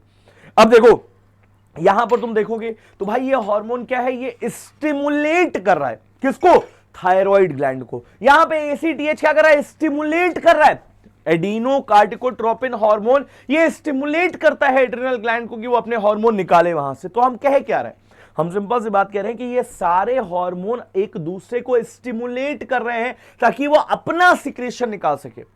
इसलिए इसको हम मास्टर ग्लैंड बोलते हैं, क्योंकि मास्टर का काम ये होता है कि वो अपने स्टूडेंट को बोले कि भैया तुम ये काम करो जिससे तुम्हारे फंक्शन अच्छे से परफॉर्म होंगे। समझ में आ गई बात? इसलिए इसको हम क्या बोलते हैं, इसको हम ग्लैंड ऑफ ग्लैंड्स या इसको हम मास्टर ग्लैंड का नाम देते हैं। क्या मेरी ये बात मेरे प्यारे प्यारे बच्चों को बेहतरीन लाजवाब लल्लन टॉप तरीके से समझ में आ गई? और अगर आ गई है तो फिर से आगे बढ़ेंगे हम लोग। और कैसे देखेंगे मेरे भाई, हम लोग बेहतरीन तरीके से देखेंगे। हमको क्या समझ में आएगी बात कि भैया यहां पर आप देखते हैं तो यहां पर आपको कैसे देखने को मिलता है मेरे भाई, आपको देखने को मिलता है यहां पहला हार्मोन आता है जिसको हम लोग क्या नाम देते हैं, जिसको हम नाम देते हैं ग्रोथ हार्मोन। अब समझिएगा यहां पर बहुत ही ध्यान से कि भाई ह्यूमन ग्रोथ हार्मोन का क्या फंक्शन है। देखो ये PDF तुमको मिलेगी, यहां से लेकर के यहां तक बहुत सारी चीजें लिखी हुई है, इसको आप पढ़ लीजिएगा, इसमें कुछ नहीं है ना। सिंपल सी बात हम बोलते हैं कि ह्यूमन में ग्रोथ कराने का काम जो करता है वो कौन करता है, HGP HGH, या इसको ह्यूमन ग्रोथ हार्मोन बोलते हैं। अगर आपको दो चीज देखने को मिलेंगी और दो चीजें इसमें इंपॉर्टेंट भी हैं। क्या चीज इंपॉर्टेंट है, देखो यार, अगर तुमसे एक क्वेश्चन पूछा जा रहा है कि ह्यूमन में ग्रोथ कौन कराएगा, तुम सिंपल सी बात कहोगे भैया ह्यूमन में ग्रोथ कराने के लिए ह्यूमन ग्रोथ हार्मोन आएगा। मैं बोलूंगा बिल्कुल सही बात है। अगर तुमसे पूछा जाएगा कि ह्यूमन में ग्रोथ कराने के साथ साथ तुमको देखने को मिल रहा है कि भैया अगर दो चीजें होती है, या तो इसका हाइपर सिक्रीशन हो रहा है, मतलब आपको देखने को मिल रहा है कि हार्मोन बहुत ज्यादा निकल रहा है, बहुत ज्यादा निकल रहा है, बिल्कुल लप लप लप लप हार्मोन निकला जा रहा है, sir sir sir sir hormone निकला जा रहा है, हार्मोन निकला जा रहा है, तो तुमको देखने को मिलेगा मेरे भाई ये हार्मोन जितना चाहिए उससे ज्यादा हार्मोन निकल रहा है, तो क्या हो जाएगा, ग्रोथ बहुत ज्यादा हो जाएगी। और बहुत ज्यादा हो जाएगी, तुमको दो कंडीशन देखने को मिलती है। एक कंडीशन तुमको देखने को मिलेगी चाइल्डहुड में, और एक कंडीशन तुमको देखने को मिलेगी एडल्टहुड में। तो चाइल्डहुड में बच्चा, जैसे हम ग्रेट खली की बात करते हैं, है ना, ग्रेट खली की बात करेंगे तो भाई ग्रेट खली जब बचपन में रहा होगा, ठीक, तब भी वो वैसे ही रहे होंगे। और जब जवानी में हो गए तब तो भैया तुमको देखने को मिल रहा है कि 7.5 फुट का आदमी है। अब 7.5 फुट का आदमी नॉर्मल नहीं होता है, तो हम क्या बोलेंगे, हम बोलेंगे अगर बचपन में आप देखेंगे तो आपको देखने को मिलता है कि क्या आ जाता है यहां पे बेटा, यहां पर आ जाता है जाइजेंटिज्म। और अगर आप एडल्टहुड में देखेंगे तो उसी को हम क्या बोलते हैं, एक्रोमेगैली बोलते हैं। अब देखो इसका एग्जांपल आप देखेंगे तो आपको क्या देखने को मिल रहा है, जैसे हमने कहा यहां पर दो इंसान है ना। अब दो इंसान तुमको देखने को मिलेगा, ये वाला इंसान जो है वो normal football, normal basketball player है, बट अगर आप इनकी बात करते हैं तो आपको देखने को मिलेगा भैया इनका जूते का साइज इनके साइज से डबल लग रहा है। आपको देखने को मिल रहा है इनकी बॉडी जो है वो इनकी बॉडी से क्या लग रही है, डबल लग रही है। आपको देखने को मिलेगा इनके फिजिकल फीचर्स जो है वो इनके फिजिकल फीचर से बहुत डिफरेंट है। तो मेरे भाई जब इस तरीके से आपको देखने को मिलता है तो ये जो भाई साहब है ये कौन है, ये है एक्रोमेगैली के चंगुल में। समझ में आ गई बात? तो हम क्या बोलेंगे, हम सिंपल सी बात बोलेंगे कि भैया अगर आप चाइल्डहुड में देखोगे तो इसको हम क्या बोलते हैं, इसको हम जाइजेंटिज्म बोलते हैं, और जब बहुत ज्यादा सिक्रीशन होता है, याद रखना। और अगर आप एडल्टहुड में बोलेंगे तो इसको हम क्या बोलते हैं, एक्रोमेगैली। फिर से हम बोलते हैं कि अगर आप बात करते हैं किसकी, अगर आप बात करते हैं कि हाइपोसिक्रीशन हो रहा है, मतलब जितना सिक्रीशन होना चाहिए उतना नहीं हो पा रहा है, या डेफिशिएंसी हो रही है हार्मोन की, तो क्या हो जाता है मेरे भाई, बौनापन हो जाता है, या जिसको हम डॉर्फिज्म का नाम देते हैं। क्या मेरी बात समझ में आ गई? अब डॉर्फिज्म कहने का मतलब क्या है? डॉर्फिज्म कहने का मतलब है, आपको पता है कि कभी कभी आपने देखा होगा बहुत सारे लोग, अच्छा मुझे मतलब भाई बड़ा खराब लगता है कि जैसे हम बात करते हैं डॉर्फ लोगों की, तो हम बात करते हैं कि इसकी, हम बात करते हैं कि हाँ जो सर्कस में काम करते हैं, और बहुत सारे लोग, तुम नहीं, ऐसा नहीं है, ठीक है, बहुत सारे आपको देखने को मिलेगा कि डॉर्फ लोग हैं जो फिल्म इंडस्ट्री में बहुत अच्छा काम कर रहे हैं, बहुत सारे डॉर्फ लोग हैं जो बहुत अच्छे राइटर्स हैं, बहुत सारे डॉर्फ लोग हैं। तो ये सारी चीजें जो है ना मेरे भाई, ये हार्मोन की डेफिशिएंसी की वजह से हो गया, तो उनको हमको सोसाइटी से अलग नहीं कर देना चाहिए। समझ में आ रही बात? ये अलग तरीके से ही देखना चाहिए। लोग बड़े खराब से वर्ड यूज करते हैं, जैसे आपको देखने को मिलता है कई बार, मैं देखता हूं, कई बार मैं डांट भी देता हूं लोगों को, ठीक है, कि जैसे बोलते नहीं कि वो देखो ठीक ना जा रहा है, अरे यार ये क्या बात है भाई, उस डेफिशिएंसी है, डेफिशिएंसी की वजह से हो गया डॉर्फिज्म। समझ में आ रही बात? तो भाई ये सब मत करिएगा आप लोग, प्लीज इन सब चीजों से थोड़ा बच के रहा करिए। तो ये क्या हो गया मेरे भाई, डॉर्फिज्म हो गया, और किसकी वजह से? डेफिशिएंसी की वजह से। चलो भाई, ग्रोथ हार्मोन खत्म हो गया। अब ग्रोथ हार्मोन के बाद आप देखते हैं दूसरा हार्मोन आता है, जिसको हम क्या बोलते हैं, जिसको हम बोलते हैं टीएसएच। याद रखिएगा कि टीएसएच या थायराइड स्टिमुलेटिंग हार्मोन हेल्प करता है थायराइड ग्लैंड को। ये यहां से निकलेगा थायराइड स्टिमुलेटिंग हार्मोन, यहां जाएगा और ये बताएगा, इसको थायराइड ग्लैंड को बताएगा कि ए थायराइड ग्लैंड, ओ थायराइड ग्लैंड, ओ थायराइड ग्लैंड, अपना सिक्रीशन निकालो बाहर। तो कहेगा अच्छा ठीक है गुरुजी, आपने कहा है सिक्रीशन निकालने के लिए, हम बिल्कुल निकालेंगे, ये लीजिए गुरुजी, ये लीजिए थायरॉक्सिन बाहर, और थायरॉक्सिन हार्मोन बाहर कर देगा वो। समझ में आ गई बात? फिर से हम बोलते हैं यहां पर आता है ACTH, that is adrenocorticotropin hormone. Adrenocorticotropin hormone क्या करेगा मेरे भाई, सिंपल सी बात है कि ये एड्रीनल ग्लैंड के पास जाएगा। कहां पे भाई? यहां से निकलेगा, यहां निकलेगा, यहां निकलेगा, और आपको देखने को मिलेगा यहां पे आ जाएगा, किडनी के पास आ जाएगा, और किडनी के पास आने के बाद एड्रीनल ग्लैंड ऊपर, एड्रीनल ग्लैंड ऊपर, तो वहां से कहेगा एड्रीनल ग्लैंड सुनो, तुमको ऐसा करना है कि अपने अपने हार्मोन निकालो तुम लोग। तो एड्रीनल ग्लैंड कहेंगे ओके गुरुजी, आपने कहा है हम निकाल देंगे अपने हार्मोन। तो यहां से हार्मोन उन्होंने निकाल दिए, तो हम क्या बोल रहे हैं, ये स्टिमुलेट कर रहा है एड्रीनल ग्लैंड को कि वो अपने हार्मोन निकाल सके। और उसके बाद आप देखते हैं यहां पर तो एक हार्मोन आता है जिसको हम बोलते हैं जीएनआरएच। याद रखिएगा कि इनके दो हार्मोन हैं, एक है एफएसएच और एक है एलएच। भाई ये एफएसएच और एलएच बहुत इंपॉर्टेंट है। अब देखो यार, होता क्या है ना कि अभी तुमको हम बताएं, जैसे देखो बता ही देते हैं यार तुमको, अगर हम बात करते हैं किस चीज की, अगर हम बात करते हैं फीमेल में मेंस्ट्रुअल साइकिल की, तो आपको देखने को मिलता है कि एक जगह देखो यार, दो तीन चीजें समझ लो बस, और उतनी चीजें याद कर लो कि बहुत ज्यादा डीप में जाने की जरूरत नहीं है। याद रखिएगा कि अगर आप बात करते हैं एग के फॉर्मेशन की, है ना, तो एग जो बनता है, एग कवर्ड होता है एक तरह की कैविटी से, और आपको देखने को मिलेगा कि वो कवर होकर के, मतलब एग होगा उसके बाहर लेयर पाई जाएंगी, और वो लेयर जो पाई जाती है वो पूरा मिला करके या एग के साथ में मिला करके हम क्या बोलते हैं मेरे भाई, उसको हम बोलते हैं ग्राफियन फॉलिकल। क्या बोलते हैं हम लोग? Graafian follicle. तो ग्राफियन फॉलिकल को बनाने का काम कौन करता है बेटा? ग्राफियन फॉलिकल को बनाने का काम जो होगा वो करता है आपका एफएसएच, है जिसको हम फॉलिकल स्टिमुलेटिंग हार्मोन बोलते हैं। समझ में आ गई बात? और मेंस्ट्रुअल साइकिल के दौरान आप देखते हैं कि मेरे भाई ये ग्राफियन फॉलिकल टियर होता है, टूटता है, और टूटता है तो आपको देखने को मिलेगा कि यहां से क्या करता है बेटा, ये एग रिलीज करता है। क्या करता है ये एग रिलीज करता है, और जैसे ही एग रिलीज होता है, जैसे ही एग रिलीज होता है, the moment egg gate released, आपको देखने को मिलेगा कि जो बचा हुआ पोर्शन होता है ना, एग तो बाहर निकल गया, जो बचा हुआ पोर्शन होता है वो क्या होता है, वो कॉर्पस ल्यूटियम कहलाता है। क्या कहलाता है मेरे भाई? कॉर्पस ल्यूटियम कहलाता है। तो फॉर्मेशन ऑफ कॉर्पस ल्यूटियम में आपका एलएच का बहुत तगड़ा रोल रहता है। तो हम क्या बोलेंगे, फॉर्मेशन ऑफ कॉर्पस ल्यूटियम के लिए क्या आ जाएगा, एलएच आ जाएगा, और ग्राफियन फॉलिकल को बनाने के लिए क्या आ जाएगा मेरे भाई, एफएसएच आ जाएगा। समझ में आ गई बात? देखो बहुत सिंपल सी बात है, मैं बिल्कुल भी कॉम्प्लेक्स नहीं कर रहा हूं, मैं बिल्कुल भी कॉम्प्लेक्स तरीके से बता नहीं रहा हूं। रैपिड रिवीजन है, उसको बेहतरीन तरीके से उसी तरीके से समझें कि हमको पॉइंट टू पॉइंट चीजें याद नहीं जाए, क्वेश्चन आ जाए तो हम बहुत इजीली कर पाए। तो ग्राफियन फॉलिकल के लिए आप देखेंगे तो क्या आ जाएगा, एफएसएच, या जिसको हम क्या नाम देते हैं मेरे भाई, जिसको हम नाम देते हैं फॉलिकल स्टिमुलेटिंग हार्मोन। और जब आप बात करते हैं यहाँ पे कॉर्पस ल्यूटियम के फॉर्मेशन की, तो कॉर्पस ल्यूटियम जो होता है वो क्या करता है मेरे भाई, कॉर्पस ल्यूटियम जो होगा वो एलएच का फॉर्मेशन करे, मतलब एलएच की वजह से कॉर्पस ल्यूटियम बनता बनता है और आपको देखने को मिलेगा यहाँ क्या आ जाएगा मेरे भाई, ल्यूटिनाइजिंग हार्मोन आ जाएगा। समझ में आ गई बात। और याद रखिएगा कि जो ये कॉर्पस ल्यूटियम होता है ये इटसेल्फ एंडोक्राइन ग्लैंड की तरह काम करता है। और मेरे भाई तुमको देखने को मिलता है यहाँ से एक हार्मोन निकलता है जिसको हम क्या बोलते हैं, जिसको हम बोलते हैं प्रोजेस्टेरॉन। समझ में आ गई बात।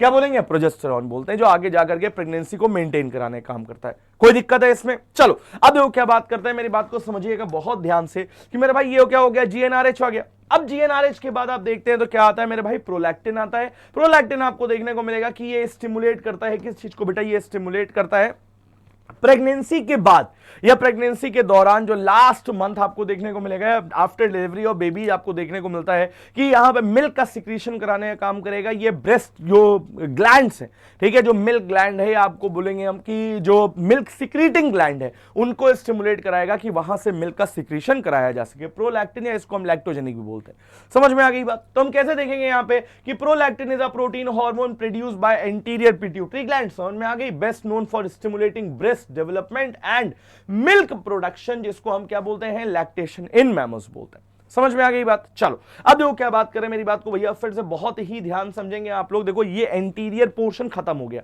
अब एंटीरियर पोर्शन के बाद आप देखेंगे यहां पर तो क्या आता है मेरे भाई, दूसरा आता है मेलानोसाइट स्टिमुलेटिंग हार्मोन, या जिसको हम क्या बोलते हैं भाई, इसी की वजह से तुमको देखने को मिलता है कि बॉडी का कलर, या हम बोलते हैं कि किसी में भी अगर मेलानिन ज्यादा है तो वो डार्क हो जाएगा और किसी में मेलानिन कम है तो वो क्या हो जाएगा, वो लाइट हो जाएगा। समझ में आ गई बात। चलो तो हम क्या देखेंगे, it stimulate melanocyte in the skin to produce melanin, और मेलानिन जैसे ही इंक्रीज करेगा कलर डार्क हो जाएगा। Increasing pigmentation, it plays a crucial role in skin darkening. समझ में आ गई बात। चलो अब क्या देखते हैं मेरे भाई, जो न्यूरो हाइपोफाइसिस से निकलने वाले हार्मोन है उसमें कौन सा आता है मेरे भाई, आता है ऑक्सीटोसिन। याद रखिएगा।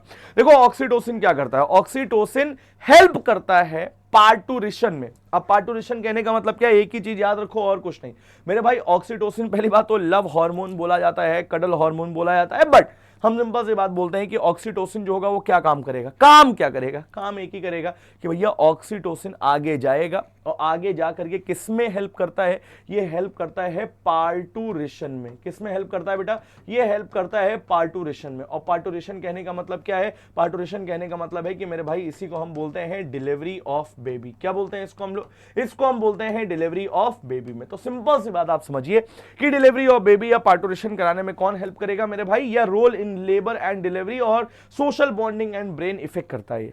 समझ में आ गई बात। चलो अब देखो आगे देखते हैं यहां पर तो क्या आता है मेरे भाई, एडीएच आता है या एंटी डायूरेटिक आता है। मैंने तुमको पहले ही बताया यहां पे। तो एडीएच क्या काम करेगा, एडीएच का मेन काम जो होता है वो एक ही काम होता है, मैंने तुमको पहले बता दिया है कि भाई नेफ्रॉन के एंड, मतलब जो कलेक्टिंग डक्ट है वहां पर जाएगा, वहां से वाटर को रीएब्सॉर्ब करेगा और रीएब्सॉर्ब करा करके दोबारा ब्लड में पहुंचाने का काम कर देगा। समझ में आ गया। प्लाज्मा जो होता है वो मैक्सिमम पानी से बना होता है भाई, 90 से 92% पानी होगा। अगर पानी निकल जाएगा तो बॉडी का डिहाइड्रेशन नहीं हो जाएगा। और एक चीज और कि अगर एडीएच की कमी होती है भाई, याद रखना, अगर एडीएच की कमी होती है, देखो मैं लिख देता हूं यहां पर कि एडीएच क्या है, एडीएच की डेफिशिएंसी पाई जा रही है अगर, तो आपको क्या देखने को मिलता है, आपको देखने को मिलता है एक तरह की बीमारी होती है जिसको हम क्या बोलते हैं, जिसको हम बोलते हैं डायबिटीज, डायबिटीज इंसिपिडस। क्या बोलते हैं इसको हम लोग, इसको हम बोलते हैं डायबिटीज इंसिपिडस। समझ में आ गई बात। जो डायबिटीज इंसिपिडस क्या है, डायबिटीज इंसिपिडस जो है वो डेफिशिएंसी है। किसकी डेफिशिएंसी, एडीएच की डेफिशिएंसी। पानी एब्जॉर्ब नहीं हो पाता है, और अगर पानी एब्जॉर्ब नहीं हो पाएगा देन डेफिनेटली बेटा वहां से पानी बाहर निकल जाएगा, और पानी निकलने का मतलब कि आपको देखने को मिलेगा कि दिक्कतें हो जाएंगी, फिर बॉडी का डिहाइड्रेशन हो जाएगा, पॉलीडिप्सिया हो जाएगा, बॉडी हो जाएगी। समझे, अरे समझे कि नहीं समझे मेरे भाई, समझ में आ गई ना बात। तो पिट्यूटरी ग्लैंड भैया यहां पर खत्म हो गया पूरी तरीके से। अब हम किसकी बात कर रहे हैं, लोग कुछ कुछ चीजों की बात कर रहे हैं, कुछ कुछ चीजें हम लोग बेहतरीन तरीके से देखते जा रहे हैं। क्या मेरी बात आप सभी को समझ में आ रही है, क्या मेरी बात मेरे प्यारे प्यारे बच्चों को बेहतरीन तरीके से समझ में आ रही है। चलो अब देखो आगे देखते हैं। यहाँ पे तो हम क्या देखेंगे मेरे भाई, अब इसके बाद जो ग्लैंड आ रही है वो कहाँ आ रही है, देखोगे यहाँ पे, ये देखो यार, ये देखो, अरे ये देखो, यहाँ से लेकर के यहाँ तक क्या आता है, ट्रैकिया। क्या आता है मेरे भाई, ट्रैकिया आता है। और ट्रैकिया में आप देखेंगे तो ट्रैकिया के अराउंड में यहाँ पे देखो, ये यहाँ पे यहाँ क्या आता है, यहाँ पर आपको ऐसे देखने को मिलेगा। और ऐसे जो देखने को मिलता है मेरे भाई, ऐसे ऐसे ऐसे ऐसे देखने को मिलेगा। यहाँ पे क्या होता है मेरे भाई, यहाँ पर होती है एक तरह की ग्लैंड, अब बाइलोब्ड ग्लैंड है। बाइलोब्ड ग्लैंड कहने का मतलब क्या है, दो लोब पाए जा रहे, एक लोब इधर एक लोब इधर, एक लोब इधर एक लोब इधर पाया जा रहा। और जैसे ये लोब जो है मेरे भाई आपको कैसे देखने को मिलते हैं, आपको देखने को मिलते हैं इस तरीके से। ये देखो यहाँ पे ये ट्रैकिया के अराउंड में आपको एक लोब इधर देखने को मिल रहा है, एक लोब इधर देखने को मिल रहा है, ये ट्रैकिया वाला पोर्शन है। और अब कैसे देखेंगे मेरे भाई, जब हम बात करते हैं इससे तो आपको एक ही हार्मोन निकलता है जिसको हम बोलते हैं थायरॉक्सिन हार्मोन। याद रखिएगा कि ये क्या निकलता है बेटा, यहां से थायरॉक्सिन हार्मोन निकलता है, या सिक्रीट करता है थायरॉक्सिन हार्मोन। और थायरॉक्सिन हार्मोन क्या करता है बेटा, ये मेटाबॉलिज्म को रेगुलेट करता है। अब देखो बेसल मेटाबॉलिक रेट को रेगुलेट करता है ये। अब बेसल मेटाबॉलिक रेट कहने का मतलब क्या है भाई, सिंपल सी बात है कि हम क्या बोलेंगे, हम सिंपल सी बात बोलेंगे कि भैया यहां पर देखो, पहले मेटाबॉलिज्म समझ लो। अगर हम मेटाबॉलिज्म की बात करते हैं, किसकी बात करते हैं हम लोग बात करते हैं मेटाबॉलिज्म की। तो मेटाबॉलिज्म क्या होता है भाई, मेटाबॉलिज्म में दो चीजें आती हैं। कौन कौन सी चीजें आती हैं, एक आता है जिसको हम बोलते हैं एनाबॉलिज्म। क्या आता है मेरे भाई, एक आता है एनाबॉलिज्म और एक आता है कैटाबॉलिज्म। और भैया एनाबॉलिज्म कहने का मतलब क्या होता है, एनाबॉलिज्म कहने का मतलब होता है मेरे भाई, एनाबॉलिज्म कहने का मतलब होगा कहीं पर अगर देखो हमारी बॉडी में दो तरह की एक्टिविटीज चलती हैं, एक या तो कंस्ट्रक्शन एक्टिविटी चलेगी, एक या तो डिस्ट्रक्शन एक्टिविटी चलेगी। या तो कोई चीज बनेगी या तो कोई चीज टूटेगी, या तो कोई चीज बनेगी या तो कोई चीज टूटेगी। अगर बनेगी टूटेगी बनेगी टूटेगी बनेगी टूटेगी बनेगी टूटेगी, तो आपको क्या देखने को मिलेगा, आपको देखने को मिलेगा कि अगर बनती है तो एनाबॉलिज्म कहा जाएगा, और अगर टूटेगी तो कैटाबॉलिज्म कहा जाएगा। और अगर इसको कहा जाएगा तो इसको रेगुलेट करने का काम कौन करेगा, यही तो रेगुलेट करने का काम करता है ये थायरॉक्सिन हार्मोन। और भैया याद रखिएगा कि थायरॉक्सिन जो होता है वो कॉम्बिनेशन होता है T3 और T4 का। अब सिंपल सी बात समझ लो भाई, T3 और T4 क्या होता है, T3 जो होता है वो ट्राईआइडोथायरोनिन होता है, और T4 जो होता है टेट्राआइडोथायरोनिन होता है। जो बच्चे पढ़ चुके हैं उनको बहुत अच्छे से पता होगा T3 T4 क्या होता है, और जिसको नहीं पढ़ा है भाई वो सिंपल सी बात T3 और T4 याद कर लो। समझ में आ गई बात। चलो अब इसके बाद क्या देखते हैं मेरे भाई, आपको देखने को मिलेगी दो चीजें, अगर ज्यादा निकलेगा अगर ये कम निकलेगा हार्मोन। तो अगर आपको देखने को मिलता है कि ज्यादा निकलता है तो मेरे भाई देखो, तुमको पता है जब ज्यादा निकलेगा हार्मोन तो क्या हो जाएगा, तुमको देखने को मिलता है कि आंखें बड़ी बड़ी हो जाएंगी, इतनी बड़ी बड़ी आंखें हो जाएंगी। तो तुमको दिखाते हैं यार, रुक जाओ यार, ऐसे ऐसे मजा नहीं आएगी यार, रुक जाओ तुमको दिखाते हैं अभी यहाँ पे कि कैसा हो जाता है जब ऐसा होता है। देखो यहाँ पर तुमको दिखाते हैं, और यहाँ पर हम क्या लिखते हैं, यहाँ हम लिखते हैं एक्सोप्थैलेमिक गोइटर। देखो आ गया यहाँ पे। और एक्सोप्थैलेमिक गोइटर में क्या हो जाएगा, जब आपको देखने को मिलता है तो आपको कैसे देखने को मिलता है, ये देखो हम किसका नाम ले ले यार, कोई भी ले सकते हैं यहाँ पे हम लोग। आओ इसको देख लेते हैं यहाँ पे, है ना। और आपको देखने को मिल रहा है यहाँ पर, देखेंगे आप इतना बेहतरीन तरीके से यहाँ पर आपको दिखाया गया है। और ये किस वेबसाइट पे है, इनका नाम भी ले लेता हूं मैं, ब्रेन कार्ड। ठीक है, ब्रेन कार्ड वालों ने बहुत ही बढ़िया काम किया है। और आपको देखने को मिल रहा है कितना बढ़िया फिगर दिखाया है यहाँ पे। और इस फिगर में क्या दिखाया गया है समझो, यहाँ पे देखो, अगर आपको देखने को मिल रहा है तो आपको क्या देखने को मिलेगा भाई, नॉर्मल इनकी आंखें नहीं है, आपको देखने को मिल रहा है कि आंखें बहुत बड़ी बड़ी हो गई हैं। आपको देखने को मिलेगा कई बार ऐसा होता है कि सलाइवेशन होता है, कई बार आपको देखने को मिलेगा मेंटल रिटार्डनेस होती है। ठीक है, तो ये सारी चीजें जो आती हैं उनको हम क्या बोलते हैं, ग्रेस डिसीज बोलते हैं, या ये होता है एक्सोप्थैलेमिक गोइटर की वजह से। और अगर आप डेफिशिएंसी की बात करते हो, मतलब हार्मोन कम हो गया है, तो ये गर्दन जो होती है ना इतनी ये मोटी हो जाती है, और जो मोटी हो जाती है उसको हम सिर्फ और सिर्फ क्या नाम देते हैं मेरे भाई, उसको हम सिर्फ और सिर्फ नाम देते हैं गोइटर। तो अगर आप सिर्फ गोइटर सर्च करते हो तो आपको क्या देखने को मिलता है, आपको देखने को मिलेगा ये इतनी मोटी हो जाएंगी।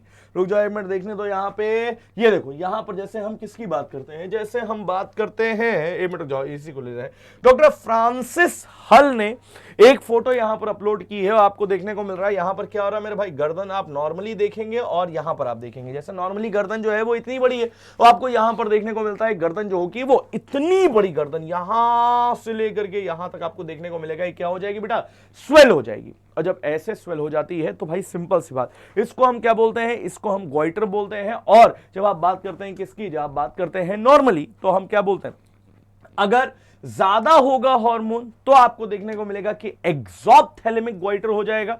ये देखिए यहां पे, अगर ज्यादा होगा हाइपर सिक्रीशन में तो एक्सोप्थैलेमिक गोइटर हो जाएगा। और अगर आप देखते हैं कि यहां पर लेस सिक्रीशन हुआ है तो भाई दो कंडीशन आती है, कौन कौन सी, एक होती है जिसको हम बोलते हैं चाइल्डहुड में हो जाएगा क्रिटिनिज्म बोलते हैं, और अगर एडल्ट में बात करते हैं तो इसी को हम मिक्सोएडिमा बोलते हैं। और अगर आप नॉर्मली बोलेंगे तो हम क्या बोलते हैं कि भाई डेफिशिएंसी या हाइपोसिक्रीशन में आपको एक चीज देखने को मिलेगी जिसको हम क्या बोलते हैं मेरे भाई, जिसको हम बोलते हैं गोइटर। समझ में आ गई बात। तो चाहे आप गोइटर बोलें या जिसको हम हिंदी में घेंघा रोग भी बोलते हैं, क्या बोलते हैं हिंदी में इसको घेंघा रोग भी बोलते हैं। तो आप गोइटर बोले या आप इसको हाइपोसिक्रेशन में, चाइल्डहुड में क्रेटिनिज्म और एडल्ट में क्या बोले, मिक्सोइडिमा बोले।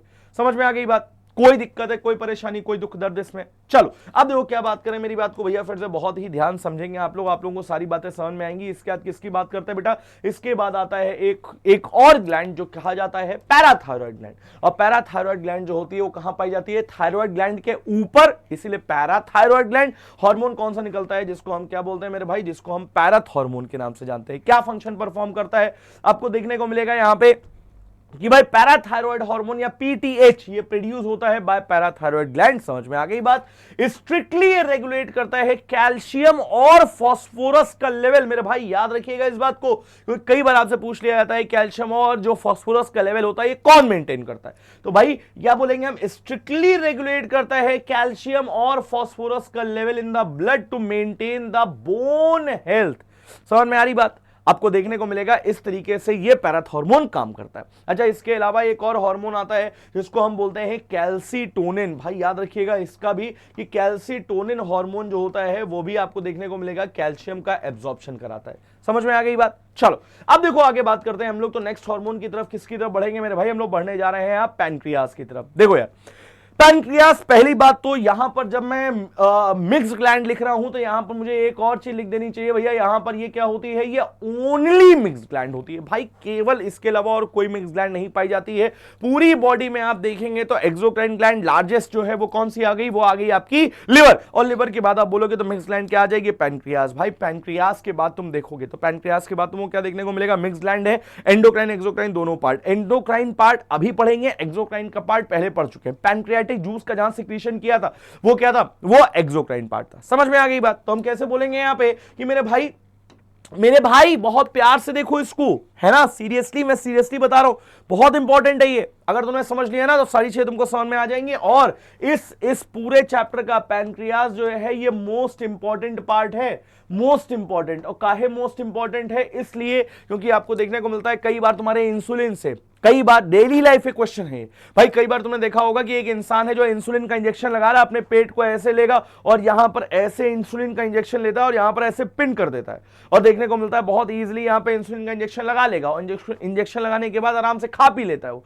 तो ये डेली लाइफ की चीजें है ना, और उससे रिलेटेड आपकी पैनक्रियाज है, तो इसलिए इससे क्वेश्चन बढ़ जाते हैं। ठीक है भाई, समझ में आ गई बात। चलो अब देखो कैसे बोल रहे हैं यहां पर हमने कहा कि भैया पैनक्रियास मिक्स ग्लैंड है। आपको देखने को मिलेगा एंडोक्राइन पार्ट जो होता है इसका एक अलग से नाम होता है जिसको हम आइलेट ऑफ लैंगरहैंस बोलते हैं। तो कुछ लोग आइसलेट ऑफ लैंगरहैंस ही बोलते हैं, बोला जाता है islet of Langerhans. Islet of Langerhans में आपको तीन तरह की सेल देखने को मिलेंगी, एक आती है अल्फा सेल, एक आती है बीटा सेल, एक आती है डेल्टा सेल।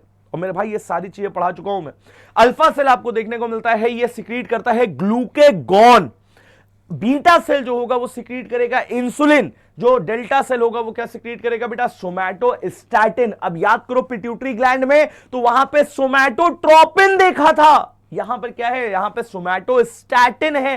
तो सोमैटोस्टैटिन और सोमैटोट्रोपिन दोनों बड़ा डिफरेंस है मेरे भाई, याद रखिएगा इस बात को। सोमैटोट्रोपिन हार्मोन जो है वो ग्रोथ हार्मोन है, और जब स्टैटिन हार्मोन की बात करेंगे, सोमैटोस्टैटिन की बात करेंगे तो ये क्या हो गया, डेल्टा सेल में पाया जा रहा। समझ में आ गई बात। अब देखो कैसे बोल रहे हैं यहां पर, हमने कहा एक ही चीज काम करता है, ये करता है भैया ग्लूकोज के रेगुलेशन का काम। अब ग्लूकोज का रेगुलेशन कैसे करेगा समझो मेरे भाई। मैंने कहा पापा से बैट ला दो मेरे लिए, और मुन्नी बदनाम हुई डार्लिंग तेरे लिए। इधर देखो बहुत ध्यान देखेंगे हम लोग क्या बोलेंगे यहां पे। हमने कहा कि भैया ग्लूकोज की हम बात करते हैं, जैसे हमने कहा मेरा आज बर्थडे है, पापा मुझे 10 ओरियो बिस्कुट चाहिए। पापा ने कहा खा लोगे तुम 10 ओरियो बिस्कुट। हमने कहा बिल्कुल खा लेंगे हम, लाइए तो आप मेरे लिए। तो ऐसे लेकर के आए, हमने एक बिस्किट निकाला और त खाना शुरू कर दिया। दूसरा बिस्किट निकाला, तुरंत खाना शुरू कर दिया। तीसरा खाया, चौथा खाया, पांचवा खाया, छठे में बैठ गए। हमने कहा, पापा ने कहा अब लेके आए हैं हम तो खाना पड़ेगा। हमने कहा ठीक है। 7वां खा लिया, 8वां खा लिया, 9वां खा लिया, 10वां खा लिया। और 10वां खाने के बाद ऐसे खड़े होकर के चक्कर आ रहा है। और काहे चक्कर आ रहा है, पापा ने कहा हमने तो पहले ही कहा था कि तुम ना खाओ। पापा हमारे हैं डॉक्टर, पापा ने कहा कि भैया मत खाओ, शुगर लेवल बढ़ जाएगा बहुत ज्यादा। हमने कहा नहीं, हमारा मेटाबॉलिज्म बहुत अच्छा है, हमको पता है कि एनाबॉलिज्म कैटाबॉलिज्म होता है, हम खा के रहेंगे। पापा ने कहा खा लो, कोई दिक्कत नहीं है, हमको क्या करना, खा लो, जाओ जाओ जाओ जाओ जाओ जाओ जाओ खाओ। हमने कहा खा लेंगे, ठीक, खा लिया हमने। खाने के बाद ऐसे खड़े हैं, ऐसे चक्कर आ रहा है, ऐसे चक्कर ऐसे चक्कर आ रहा है। और जब ऐसे चक्कर आ रहा है तो मेरे भाई क्या हो रहा है, जब ऐसे चक्कर आ रहा है तो मेरे भाई काहे के लिए चक्कर आ रहा है, इसलिए चक्कर आ रहा है कि शुगर लेवल बहुत ज्यादा बढ़ गया है। और शुगर लेवल बहुत ज्यादा बढ़ गया तो उसको कंट्रोल करने का काम कौन करेगा? अगर आपकी बॉडी में भाई ग्लूकोज है, और कैसा ग्लूकोज है, ये एक्सेस ग्लूकोज है। भाई देखो, नॉर्मल जो काम वाला ग्लूकोज होगा उसको तो यूज कर लिया जाएगा, है ना, बट जो हमारी बॉडी में एक्सेस ग्लूकोज पड़ा हुआ है, ग्लूकोज क्या काम करेगा भाई, तुमको देखने को मिलेगा ब्लड का प्रेशर लो कर देगा, या आपको देखने को मिलेगा कि ब्लड बहुत धीमे धीमे फ्लो कर पाएगा। अब तुम सोच करके देखो, पानी में तुमने चीनी डाल दी, अब क्या पानी वो उतनी तेजी से फ्लो कर पाएगा जैसे नॉर्मली फ्लो कर रहा था? नहीं कर पाएगा। अब नहीं कर पाएगा तो हम वैसे ही बोलेंगे कि अगर यहां पर ब्लड में, भाई ब्लड भी तो पानी है, अगर एक्सेस ग्लूकोज हो जाएगा, ब्लड थिक हो जाएगा, तो क्या वो फ्लो कर पाएगा? नहीं कर पाएगा। और एक्सेस ग्लूकोज है तो पानी नहीं फ्लो कर पा रहा है, जब ब्लड नहीं फ्लो कर पा रहा है तुमको देखने को मिलता है कि ये ग्लूकोज को चेंज कर दिया जाता है ग्लाइकोजन में। और कहां पहुंचा दिया जाता है मेरे भाई? ये पहुंचा दिया जाता है लिवर में। कहां पहुंचा दिया जाता है? लिवर में। कहां पहुंचा दिया जाता है मेरे भाई? लिवर में। और जब लिवर में पहुंचा दिया जाएगा तो हम बहुत ही सिंपल सी बात करेंगे कि भैया इसको पहुंचाने का काम, या ग्लूकोज को ग्लाइकोजन में कन्वर्ट करने का काम कौन करता है? तो भैया एक ही इंसान करता है, जिसको हम क्या बोलते हैं? जिसको हम बोलते हैं इंसुलिन। याद रखना, इट इज अ हार्मोन जो कंट्रोल करता है, जो ब्लड में ग्लूकोज के लेवल को कंट्रोल करता है, या एक्सेस ग्लूकोज होगा उसको कन्वर्ट कर देगा ग्लाइकोजन में। क्या मेरी बात समझ में आ गई? और फिर से हम बोलेंगे कि भाई अगर फास्टिंग कंडीशन हुई, जैसे हमने कहा कि तुम अन्ना हजारे बन गए, तुमने कहा कि आज आंदोलन तुम्हारा भाई करेगा, और अन्ना हजारे बने हुए हो तुम, अब बने हुए हो, कोई दिक्कत नहीं भाई, ठीक है अन्ना हजारे बने हुए हो, पर अन्ना हजारे बने हो पर खाना वाना भी तो खा लो। अरे खा लिया तुमने और 10 दिन तुमने नहीं खाया खाना, अब क्या करेंगे? तुम्हारी बॉडी में ग्लूकोज गया थोड़ा ना। तो जो बॉडी में स्टोर्ड ग्लूकोज है, स्टोर्ड ग्लूकोज कहने का मतलब है कि जो स्टोर्ड फूड है, और स्टोर्ड फूड किस तरीके से है बेटा? स्टोर्ड फूड जो है वो इस तरीके से है जो ग्लाइकोजन के फॉर्म में है, और ग्लाइकोजन के फॉर्म में है तो हम क्या बोलेंगे? इस ग्लाइकोजन को फिर से कन्वर्ट किया जाता है ग्लूकोज में, और आपकी सारी एक्टिविटीज को कंप्लीट किया जाएगा। समझे बात? तो दोबारा कंट्रोल करने का काम या दोबारा कन्वर्ट करने का काम कौन करेगा? ग्लूकेगॉन करेगा। और सारा ग्लूकोज ग्लाइकोजन में ना कन्वर्ट हो जाए, सारा ग्लाइकोजन ग्लूकोज में ना कन्वर्ट हो जाए, इसका ध्यान कौन रखता है? इसका ध्यान केवल और केवल एक ही रखता है, जिसको हम क्या बोलते हैं मेरे भाई? जिसको हम बोलते हैं सोमैटोस्टैटिन। मतलब सोमैटोस्टैटिन जो होगा वो रेगुलेट करेगा इंसुलिन और ग्लूकेगॉन के लेवल को। समझ में आ गई बात? क्या मेरे भाई मेरी बात समझ में आ गई? Is this thing clear to each and everyone? जल्दी से मेरे प्यारे प्यारे बच्चों को, क्या मेरी ये सारी बातें समझ में आ रही है? और अगर मेरी ये सारी बातें समझ में आ रही है तो भाई बेहतरीन तरीके से हम लोग आगे बढ़ेंगे। और आपको क्या देखने को मिलता है? आपको देखने को मिलता है भाई सोमैटोस्टैटिन हो गया, देखने को मिलेगा रेगुलेट करेगा ब्लड ग्लूकोज के लेवल को। अब तुम सोचो, अगर हमने बोला कि इंसुलिन बहुत ज्यादा निकल रहा है,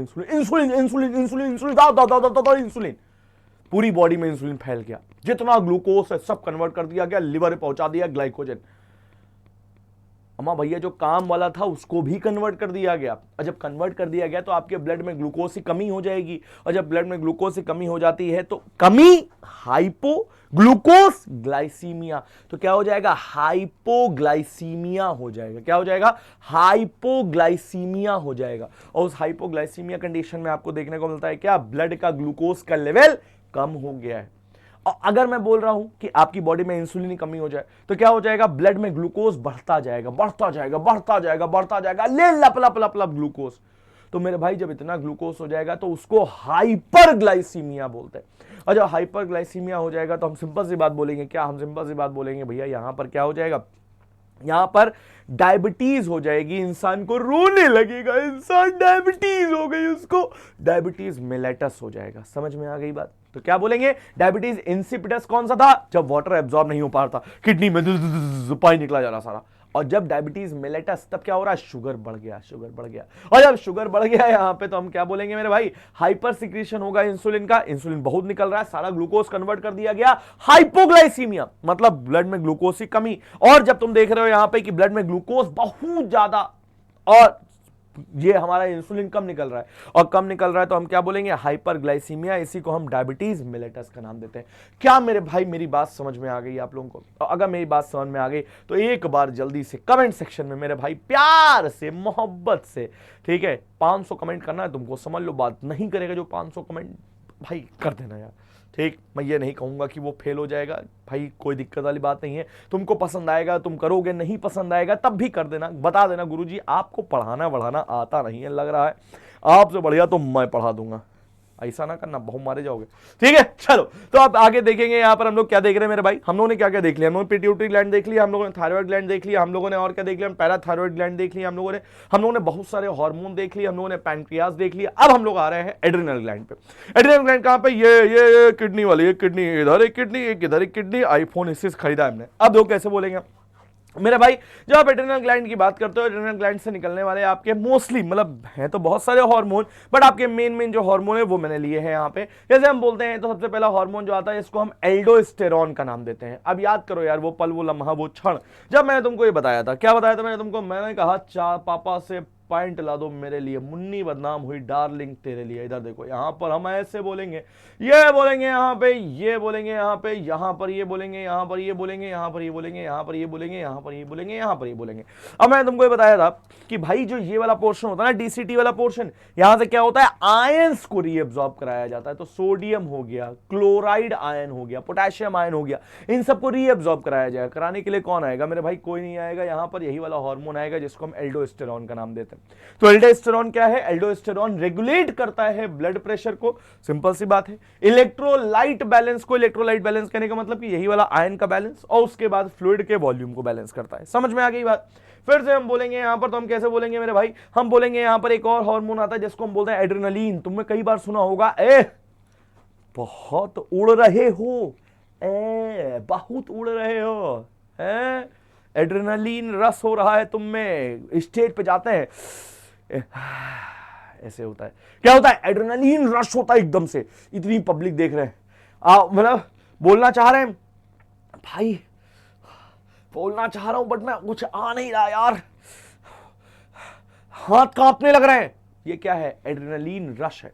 एड्रेनलिन रश है तो एड्रेनलिन क्या करेगा बेटा? ये रिस्पॉन्स करता है तो ट्रस्ट, रेस्ट, स्ट्रेस, फियर और डेंजर के लिए। समझ में आ गई बात? जिसको हम बोलते हैं, दो कंडीशन बोलते हैं जिसको हम क्या बोलते हैं, फाइट, फ्राइट, फ्लाइट कंडीशन। उस दौरान आपको देखने को मिलता है एड्रेनलिन होता है, और उसके बाद इनिशिएट करता है रैपिड फाइट और fright response to prepare body for quick action. यही मैंने तुमको बताया अभी। और उसके बाद याद रखिएगा स्ट्रेस हार्मोन जो होता है वो कॉर्टिसोल होता है, केवल याद रखना है, इसको और कुछ नहीं करना है। अब इसके बाद हम क्या देख रहे हैं मेरे भाई? जो हार्मोन आता है जिसको हम, देखो मैंने तुमको बताया भी था कि आप एक हार्मोन के बारे में आपको बताऊंगा जो इंपॉर्टेंट है बहुत ज्यादा। और ये इंपॉर्टेंट क्यों है? क्योंकि आपको देखने को मिलता है कई बार इससे क्वेश्चन पूछा गया। तो पीनियल ग्लैंड से निकलने वाला हार्मोन है मेलाटोनिन हार्मोन।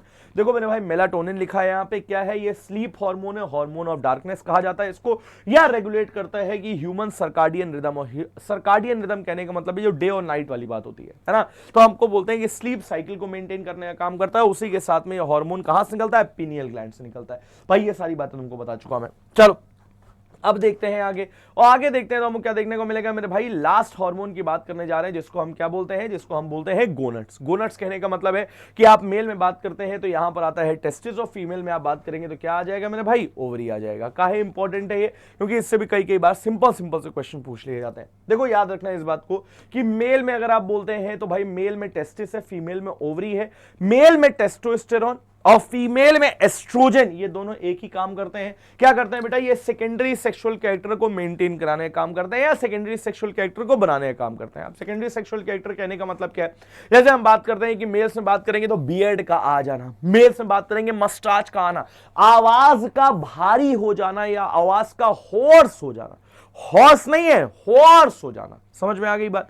उसके बाद हम बोलते हैं, इसको हम क्रैकिंग ऑफ वॉइस भी बोलते हैं। उसके बाद हम बोलेंगे यहां पे कि भाई प्यूबिक हेयर्स का आना, फीमेल्स में मेंस्ट्रुअल साइकिल का स्टार्ट हो जाना, ये सारी चीजें जो है, या फीमेल्स में आवाज का श्रिल हो जाना, ये सारी चीजें जो है वो क्या आती है मेरे भाई? ये सारी चीजें आती हैं सेकेंडरी सेक्सुअल कैरेक्टर में। समझ में आ गई बात? याद रखिएगा प्रोजेस्टेरॉन जो होता है वो मेंटेनेंस ऑफ प्रेगनेंसी करता है, या प्रेगनेंसी को मेंटेन करता है। कहीं ना कहीं लिखा होगा, देखो यहाँ पे क्या करता है बेटा? ये आपका मेंटेनेंस ऑफ प्रेगनेंसी करता है। समझ में आ गई बात?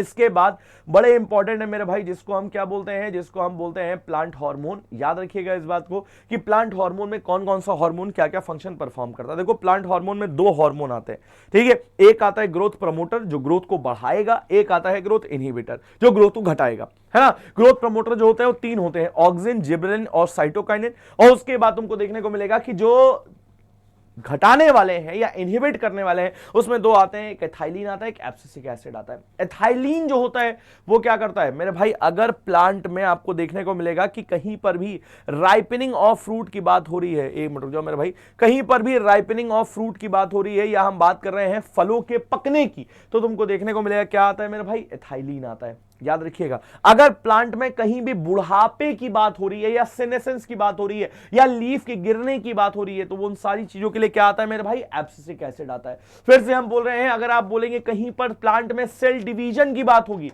तो सेल डिवीजन के लिए कौन सा हार्मोन आता है मेरे भाई, साइटोकाइनिन आता है। याद रखिएगा इस बात को, सीधे सीधे स्ट्रेट फॉरवर्ड क्वेश्चन है कि साइटोकाइनिन जो होगा वो क्या करेगा, वो सेल डिवीजन के लिए रिस्पॉन्सिबल होता है। फिर से हम बोलते हैं यहां पे कि अगर आप बोलेंगे जिब्रेलिन क्या करेगा बेटा, ये क्या करता है, ये सीड का जर्मिनेशन कराता है, ब्रेकिंग ऑफ डोरमेंसी करता है। अब ब्रेकिंग ऑफ डोरमेंसी कहने का मतलब क्या है भैया, याद रखिएगा कई बार ऐसा होता है कि सारी कंडीशन सही है, A to Z सारी कंडीशन सही है, फिर भी सीड जर्मिनेट नहीं कर रहा है, तो उस दौरान आपको देखने को मिलता है जिब्रेलिक एसिड का इस्तेमाल किया जाता है, जिब्रेलिन का इस्तेमाल किया जाता है। समझ में आ गई बात। और उसके बाद आप बोलेंगे तो एक हार्मोन और आता है जिसको हम ऑक्सिन बोलते हैं। ऑक्सिन क्या करता है मेरे भाई, सेल इलोंगेशन के लिए और एपिकल डोमिनेंस को बना के रखता है, मतलब प्लांट को लेंथ में बढ़ाने का काम करता है। एक चीज और याद रखिएगा कि जो ऑक्सिन है इसका केमिकल नेम क्या होता है, भाई तुमसे पूछा गया इसलिए बता दे रहा हूं, इसको हम बोलते हैं इंडोल एसिटिक एसिड बोलते हैं या इंडोल 3 एसिटिक एसिड बोलते हैं। क्या बोलते हैं इसको हम लोग, इसको हम इंडोल 3 एसिटिक एसिड के नाम से जानते हैं।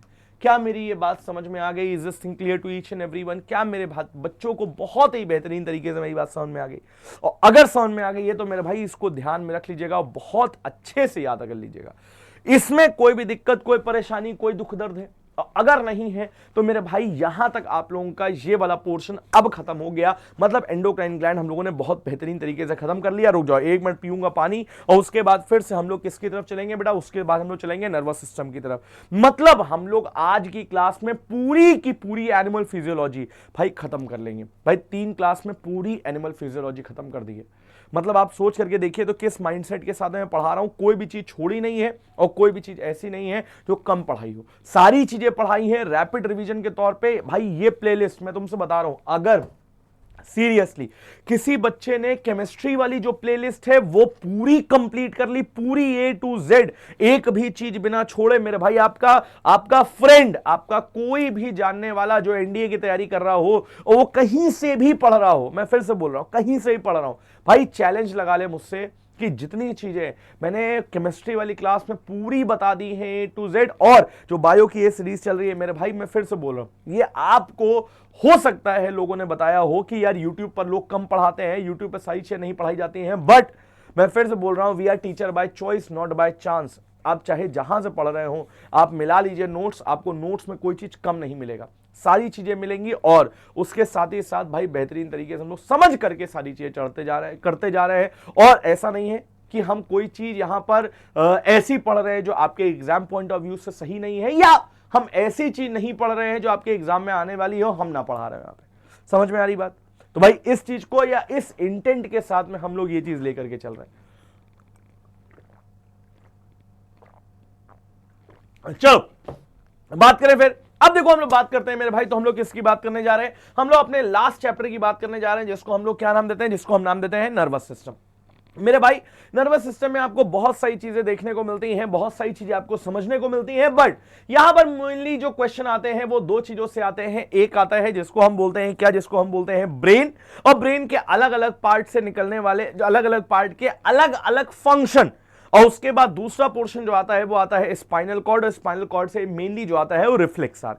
रिफ्लेक्स आर्क से क्वेश्चन आता है। दो टॉपिक हमको पढ़ने हैं इसमें, एक हमको पढ़ना है ब्रेन के बारे में, एक हमको पढ़ना है जो रिफ्लेक्स आर्क है उसके बारे में, और बेहतरीन तरीके से हम लोग क्लास कंप्लीट कर लेंगे। चलो भाई देखते हैं यहां पे, तो हम कैसे देखते हैं यहां पर कि भैया हमको समझ में आती है बात कि आप जब बात करते हैं किसकी, जब बात करते हैं ब्रेन की, तो आपको ब्रेन में कौन कौन से पोर्शन देखने को मिलते हैं। समझो मेरी बात को बहुत प्यार से, देखिए, जब भी आप ब्रेन का डायग्राम देखते हैं आपको तीन पोर्शन देखने को मिलते हैं। एक होता है फोर ब्रेन, एक होता है मिड ब्रेन, एक होता है हाइंड ब्रेन। देखो यहां से लेकर के यहां तक वाला, ये वाला जो पूरा पोर्शन है जिसको हम क्या बोलते हैं मेरे भाई, इसको हम बोलते हैं फोर ब्रेन। याद रखिएगा, ब्रेन के ऊपर की जो कैविटी होती है या जो कवरिंग होती है उसको हम क्या नाम देते हैं, उसको हम क्रेनियम कवरिंग बोलते हैं या क्रेनियम स्कल बोलते हैं। ठीक है भाई। और क्रेनियम के बाद आप देखेंगे तो यहां पर और ब्रेन के बीच में आपको बहुत सारी लेयर्स देखने को मिल रही हैं। और मेरे भाई जो ये लेयर्स है ना, इन लेयर्स को हम क्या नाम देते हैं, इनको हम नाम देते हैं मेनिंजेस। क्या नाम देते हैं इनको हम लोग बेटा, इनको नाम दिया जाता है मेनिंजेस। समझ में आ गई बात? अब देखो कैसे बोल रहे हैं मेरी बात को, फिर से बहुत ही प्यार समझिएगा आप लोग और सारी बातें आपको समझ में आएंगी। कैसे बोल रहे हैं यहां पर हम लोग, देखो भाई, जब हमने सिंपल सी बात कहा, हमने कहा भैया यहां पर ये फोर ब्रेन वाला पोर्शन है, फोर ब्रेन का ये हो गया सेरेब्रम। याद रखिएगा कि अगर आप इंटेलिजेंस की बात करते हो, अगर आप मेमोरी की बात करते हो, अगर आप रीजनिंग की बात करते हो, अगर आप बात करते हो वॉलेंट्री एक्शन की, ठीक है, आप हाथ पैर हिलाने की बात करते हो, ये सारी चीजों के लिए रिस्पॉन्सिबल कौन होता है, सेरेब्रम होता है। फिर से हम बोलेंगे एक बड़ा इंपॉर्टेंट पोर्शन है, जैसे यहां सेरेब्रम है वैसे ही आपको देखने को मिलेगा यहां पर पोर्शन पाया जाएगा जो हाइंड ब्रेन का पोर्शन होता है, जिसको हम सेरेबेलम बोलते हैं। ये वाला पोर्शन जो है मेरे भाई, इसको हम क्या बोलते हैं, सेरेबेलम बोलते हैं। और ये वाला पोर्शन जो है इसको हम क्या बोलते हैं, इसको हम सेरेब्रम बोलते हैं। क्या चीज? नहीं नहीं नहीं, बिल्कुल नहीं, कॉफी रखिएगा बाद में, ठीक है। अब क्या बोल रहे हैं मेरे भाई, सेरेब्रम में हमने बोला कि ये क्या होगा, ये मेमोरी शीट कही जाती है। जबकि आपको देखने को मिलेगा कि ये वाला पोर्शन जो होता है ना, सेरेबेलम वाला, मेरे भाई सेरेबेलम वाला पोर्शन जो होता है वो मेनली हमारी बॉडी के पोस्चर को मेंटेन करने का काम करता है। ऐसे मैंने कहा कि अगर मैं लगा लूं, थोड़ा सा मैं लगा लिया ऐसे, है ना, और उसके बाद क्या होगा, उसके बाद फिर मैं ऐसे चलूंगा, क्लास लेनी है, क्लास लेनी है, तो आप समझो इस चीज के लिए कौन रिस्पॉन्सिबल है, इस चीज के लिए रिस्पॉन्सिबल है आपका सेरेबेलम वाला पोर्शन। तो सेरेबेलम वाला पोर्शन क्या करेगा, सेरेबेलम वाला पोर्शन है इस चीज के लिए रिस्पॉन्सिबल होता है। समझ में आ गई बात? और फिर से हम बोलेंगे यहां पर, तो आपको देखने को मिलता है एक पोर्शन होता है जिसको हम बोलते हैं मेड्यूला। भैया यहां पर ये मेड्यूला वाला पोर्शन है, यहां पे आपको देखने को मिलता है क्रिकेट का हेलमेट है, यहां पर अब ये कवरिंग लगाई जाती है, काहे, मेड्यूला को प्रोटेक्ट किया जा सके। क्योंकि आपको देखने को मिलता है एक बॉलर थे जिनका नाम था शीन एबॉट, मेरे भाई पता नहीं वो सदमे में चले गए बिल्कुल। शीन एबॉट ने बॉल कराई, फिल ह्यूज ऑस्ट्रेलियन क्रिकेटर, यहां पे लगती है बॉल आकर के, और जैसे लगती है विद इन 10 सेकंड्स क्या हो जाती है, डेथ हो जाती है। कई बार बोला जाता है कि भैया ऐसे कनपट्टी पे मत मारो हाथ, है ना, कनपट्टी पे मत मारो, क्योंकि ये वाला पोर्शन अगर यहां पे कहीं मेड्यूला गड़बड़ हो गया, तुमको देखने को मिलेगा कि जो ब्रीदिंग होती है, रेस्पिरेशन होता है, हार्ट रेट होता है, इन सब को मेंटेन करने का काम कौन करता है, मेड्यूला करता है। बॉडी तुरंत कोलैप्स कर जाती है। समझे बात? तो ये कुछ पोर्शन है, इनके बारे में आपको बहुत अच्छे से जानना है। तो हम क्या बोलेंगे मेरे भाई, देखेंगे यहां पर तो अलग अलग पोर्शन के अलग अलग देखो फंक्शन यहां पर लिखे हुए हैं, और ये एक पेज है, आपने पढ़ लिया, सारी चीजें आपको आ जाएंगी। तो कैसे देखेंगे यहां पर हम लोग कि जब आप बात करते हैं किसकी, जब आप बात करते हैं यहां पे कि मेरे भाई हम क्या बोलेंगे, हम सिंपल सी बात बोलेंगे कि आप सेरेब्रम की बात कर रहे हैं। जब आप सेरेब्रम की बात कर रहे हैं तो ये क्या है, ये मेन थिंकिंग पार्ट है ऑफ द ब्रेन। ठीक है, main thinking part of the brain क्या हो गया, सेरेब्रम हो गया। आप बात करते हैं सेरेब्रल हेमिस्फीयर कब, सेरेब्रल हेमिस्फीयर कहने का मतलब क्या है भैया, सेरेब्रल हेमिस्फीयर कहने का मतलब है कि दो हेमिस्फीयर पाए जाते हैं, ऐसे ऐसे ये दो पोर्शन पाए जाते हैं। यहां पर आपको देखने को मिलता है बीच में एक कनेक्शन होता है जिसको हम कॉर्पस कैलोसम बोलते हैं। तो हम क्या बोलेंगे, दो हेमिस्फीयर है, इधर वाला हेमिस्फीयर, इधर वाला हेमिस्फीयर। अब ये हेमिस्फीयर क्या काम करेंगे भैया, इंटेलिजेंस और वॉलेंट्री एक्शन के लिए रिस्पॉन्सिबल होते हैं। मैंने तुमको बताया अभी कि आपका हाथ उठना है, आपका ये है, ये है, ये है, मुझे नाचना है, तो क्या करूंगा मैं बोलूंगा कि यहां सेरेब्रल हेमिस्फीयर होगा। ऑल्फैक्टरी लोब, डायनसेफेलॉन और मोटर एरियाज, यहां पर आपको देखने को मिलेगा सेंटर ऑफ स्मेल होता है, यहां पर आपको सेंटर ऑफ हंगर है, थर्स्ट है, वो सारी चीजें आपको यहां डायनसेफेलॉन से देखने को मिलती हैं। और जब मोटर एरियाज देखते हैं तो ये इंस्ट्रक्ट मसल करता है to do various type of jobs. समझ में आ गई बात? चलो अब देखते हैं यहां पे, तो मेरे भाई तुमको देखने को मिलता है कि मिड ब्रेन जो होता है यहां पर, वैसे मिड ब्रेन से बहुत सारी चीजें नहीं आती हैं। अब देख लीजिए एक बार कि आपको क्या क्या चीजें देखने को मिलेंगी मेरे भाई। देखो ये हम इंपॉर्टेंट चीजें तुमको बता देते हैं। अब मिड ब्रेन छोड़ दो, आपको हाइंड ब्रेन देखते हैं। तो हाइंड ब्रेन से देखो, अब हाइंड ब्रेन से कौन कौन सी चीजें यहाँ पे इंपॉर्टेंट है देखोगे यहाँ पे, तो सबसे पहली चीज जो आती है वो आता है pons. It is pons not ponds, ठीक है, पॉन्ड्स पाउडर जो आता है ना वो नहीं है, पॉन्स है ये। और पॉन्स से मेरे भाई तुम क्या देखने को मिलेगा, ये रेगुलेट करता है रेस्पिरेशन। अब समझे बात क्यों इंपॉर्टेंट है, ये रेस्पिरेशन को रेगुलेट करता है। फिर से देखोगे तो ये rely information between cerebellum and cerebrum, cerebellum और सेरेब्रम के बीच में जो इंफॉर्मेशन का एक्सचेंज है वो कराने का काम करता है यहाँ पे। उसके बाद हम बोलेंगे यहाँ पर कि ये सेरेबेलम क्या करता है भाई, याद करो भी हम तुमको बताया था कि मुझे पीने का शौक नहीं, सेरेबेलम को घुमाता हूं। समझ में आ गई बात। तो हम क्या बोलेंगे यहाँ पे कि भैया सेरेबेलम की आप बात करेंगे तो ये क्या करता है भाई, ये मेंटेन करता है पोस्चर को, बैलेंस ऑफ द बॉडी को। समझ में आ गई बात। और फिर से हम बोलेंगे कि मेड्यूला क्या काम करता है, वही वाला जो इसके लिए क्रिकेट हेलमेट में अब यहां पर कवर लगाया जाता है। तो हम क्या बोलते हैं, इनवॉलेंट्री एक्शंस को, जिसमें कि ब्रीदिंग आता है, कंट्रोल सेंटर होता है, reflex such as swallowing, coughing, vomiting etcetera के लिए ये सारी चीजें आ जाएंगी कहां से बेटा, ये सारी चीजें आ जाएंगी मेड्यूला से। आप लोग कमेंट सेक्शन में लिखेंगे कि हाइपोथैलेमस का फंक्शन क्या होता है। मेरे भाई हाइपोथैलेमस का फंक्शन क्या आता है यहां पे, ठीक है, ये कौन बताएगा, ये आप लोग बताएंगे हमको कि भैया हाइपोथैलेमस के फंक्शन में कौन कौन सी चीजें आती हैं यहां पे। ठीक है, चलो अब देखो भाई लास्ट चीज देखने जा रहे हैं हम लोग, क्या देखने जा रहे हैं मेरे भाई, याद रखिएगा इसको हम क्या बोलते हैं, इसको हम बोलते हैं स्पाइनल कॉर्ड। और स्पाइनल कॉर्ड क्या होती है, देखो यार अगर आप बोलेंगे ना तो ये हमारा ब्रेन है और ब्रेन से निकलती है यहीं से एक कॉर्ड, और कॉर्ड निकलती है और देखो ऐसे कॉर्ड निकलेगी और निकलते निकलते निकलते निकलते निकलते निकलते यहां तक आ जाएगी। ठीक है, तो यहां से यहां तक, यहां से यहां तक एक कॉर्ड या एक ट्यूब निकलेगी और वो जाएगी, और उस ट्यूब को प्रोटेक्ट करने के लिए आपको देखने को मिलता है कि एक बोन का पूरा कवर होता है, और उस बोन कवर को हम क्या बोलते हैं, वर्टिब्रल कॉलम या स्पाइनल, जो स्पाइन बोलते हैं पूरी, है ना, उसको हम क्या बोलते हैं, उसको हम वर्टिब्रल कॉलम बोलते हैं। आपको देखने को मिलेगा बोन अंदर से हॉलो होती है ऐसे, जैसे हमने बोला यहां पे ये बोन है और ये स्पाइनल कॉर्ड है, ये स्पाइनल कॉर्ड ऐसे जाएगी और उसको प्रोटेक्ट करने का काम कौन करेगा, ये बोन करेगा। समझ में आ गई बात। कौन कौन सी बोन होती है आपको देखने को मिलता है, 33 वर्टिब्रीज होती है। यहां पर क्या होगा, सर्वाइकल होता है, उसके बाद क्या आता है, उसके आता है थोरैसिक, उसके बाद लंबर, उसके बाद सैक्रल, उसके बाद कॉकेक्स, इतनी बोन आती है। और फिर से हम बोलते हैं मेरे भाई, तो स्पाइनल कॉर्ड में आपको क्या देखने को मिलता है, आपको देखने को मिलता है कि बड़ा इंपॉर्टेंट है समझना, जिसको हम क्या बोलते हैं, जिसको हम बोलते हैं रिफ्लेक्स एक्शन या रिफ्लेक्स आर्क। अब होगा क्या, मैं तुमको पहले बताया ये बात, फिर समझ लो एक बार, और टिश्यू में तुमको बता चुका हूं ये चीज। कैसे बोल रहे हैं हम यहाँ पे, हमने कहा भैया यहां पर आपको देखने को मिल रहा है कि ये आग है, आग से नहीं खेलना चाहिए, आग मुझे जलाती है। फिर मैं बोलता हूं यहाँ पे कि ये आग है, आग ने यहाँ पे मतलब इन्होंने टच किया, और जैसे टच किया यहां पर देखने को मिल रहा है, यहां से सिग्नल सीधे जा रहा है कहां तक, स्पाइनल कॉर्ड तक। और स्पाइनल कॉर्ड में यहां पर रिले न्यूरॉन या इंटर न्यूरॉन, जिसको रिले न्यूरॉन बोलते हैं, यहां पे इसने कनेक्ट किया, यहां से दोबारा मैसेज आ रहा है यहां तक, और जहां तक आकर के बताया जा रहा है कि भैया यहां वाली मसल को कि ये थोड़ा सा खींचो, और खींचो तो यहां से हटो, जैसे हट जाएगा तो हम क्या बोलेंगे मेरे भाई, जो मैसेज ले जाता है वो सेंसरी न्यूरॉन होगा, और जो मैसेज लेके आएगा वो क्या हो जाएगा, मोटर न्यूरॉन हो जाएगा। और जो ये पूरा आर्क बनता है ना, इसको हम रिफ्लेक्स आर्क बोलते हैं। समझ में आ गई बात। तो हम कैसे बोलेंगे यहाँ पे कि अगर आपको ये नहीं भी समझ में आया तो आप ऐसे देख लीजिए, इसको हमने अलग से लिखा हुआ है इसीलिए कि सेंसरी न्यूरॉन, जैसे आप सेंसरी ऑर्गन बोलेंगे तो सेंसरी ऑर्गन के बाद क्या आ जाएगा, सेंसरी न्यूरॉन आ जाएगा, जो टच किया सेंसरी ऑर्गन, जो न्यूरॉन जा रही है सेंसरी न्यूरॉन, यहां से रिले न्यूरॉन, रिले न्यूरॉन के बाद मोटर न्यूरॉन, मोटर न्यूरॉन के बाद इफेक्टर ऑर्गन, जहां पर भी आपको ऑर्गन है या जहां पर भी जो मसल होगी वो काम करेगी। समझ में आ गई बात। तो भैया इस तरीके से हम लोगों ने बेहतरीन तरीके से भाई पूरा एंडोक्राइन सिस्टम खत्म कर लिया, और उसके साथ साथ पूरा नर्वस सिस्टम ने खत्म कर लिया। और अब इसके बाद जो आपकी क्लास होने वाली है वो लास्ट क्लास होने वाली है आपकी, जिसमें हम फोटोसिंथेसिस है, डिसीजेज है, जो छोटी छोटी चीजें हैं, इकोलॉजी है, इन सब के बारे में डिस्कस करेंगे, और एक बेहतरीन तरह से अपनी चीजों को समझने के साथ साथ एक बेटर अंडरस्टैंडिंग डेवलप करेंगे। ठीक है, तो आज के लिए इतनी ही बातें रखते हैं, बात करेंगे नेक्स्ट टर्न पे। अब तक के लिए घर पे रहिए, खुश रहिए, सेफ रहिए, अपना और अपने माँ बाप का हद से ज्यादा, खुद से ज्यादा और सबसे ज्यादा ध्यान रखिए, और उसी के साथ साथ याद रखिएगा कि एक प्यारा सा कमेंट एक कमेंट सेक्शन में जरूर करिएगा, जिससे हमको समझ में आए कि आप समझ रहे हैं और अपने आप को बहुत बेहतरीन तरीके से डेवलप कर रहे हैं और आगे बढ़ रहे हैं। ठीक है, चलिए इतनी ही बातें करते हैं। Thank you so much. जय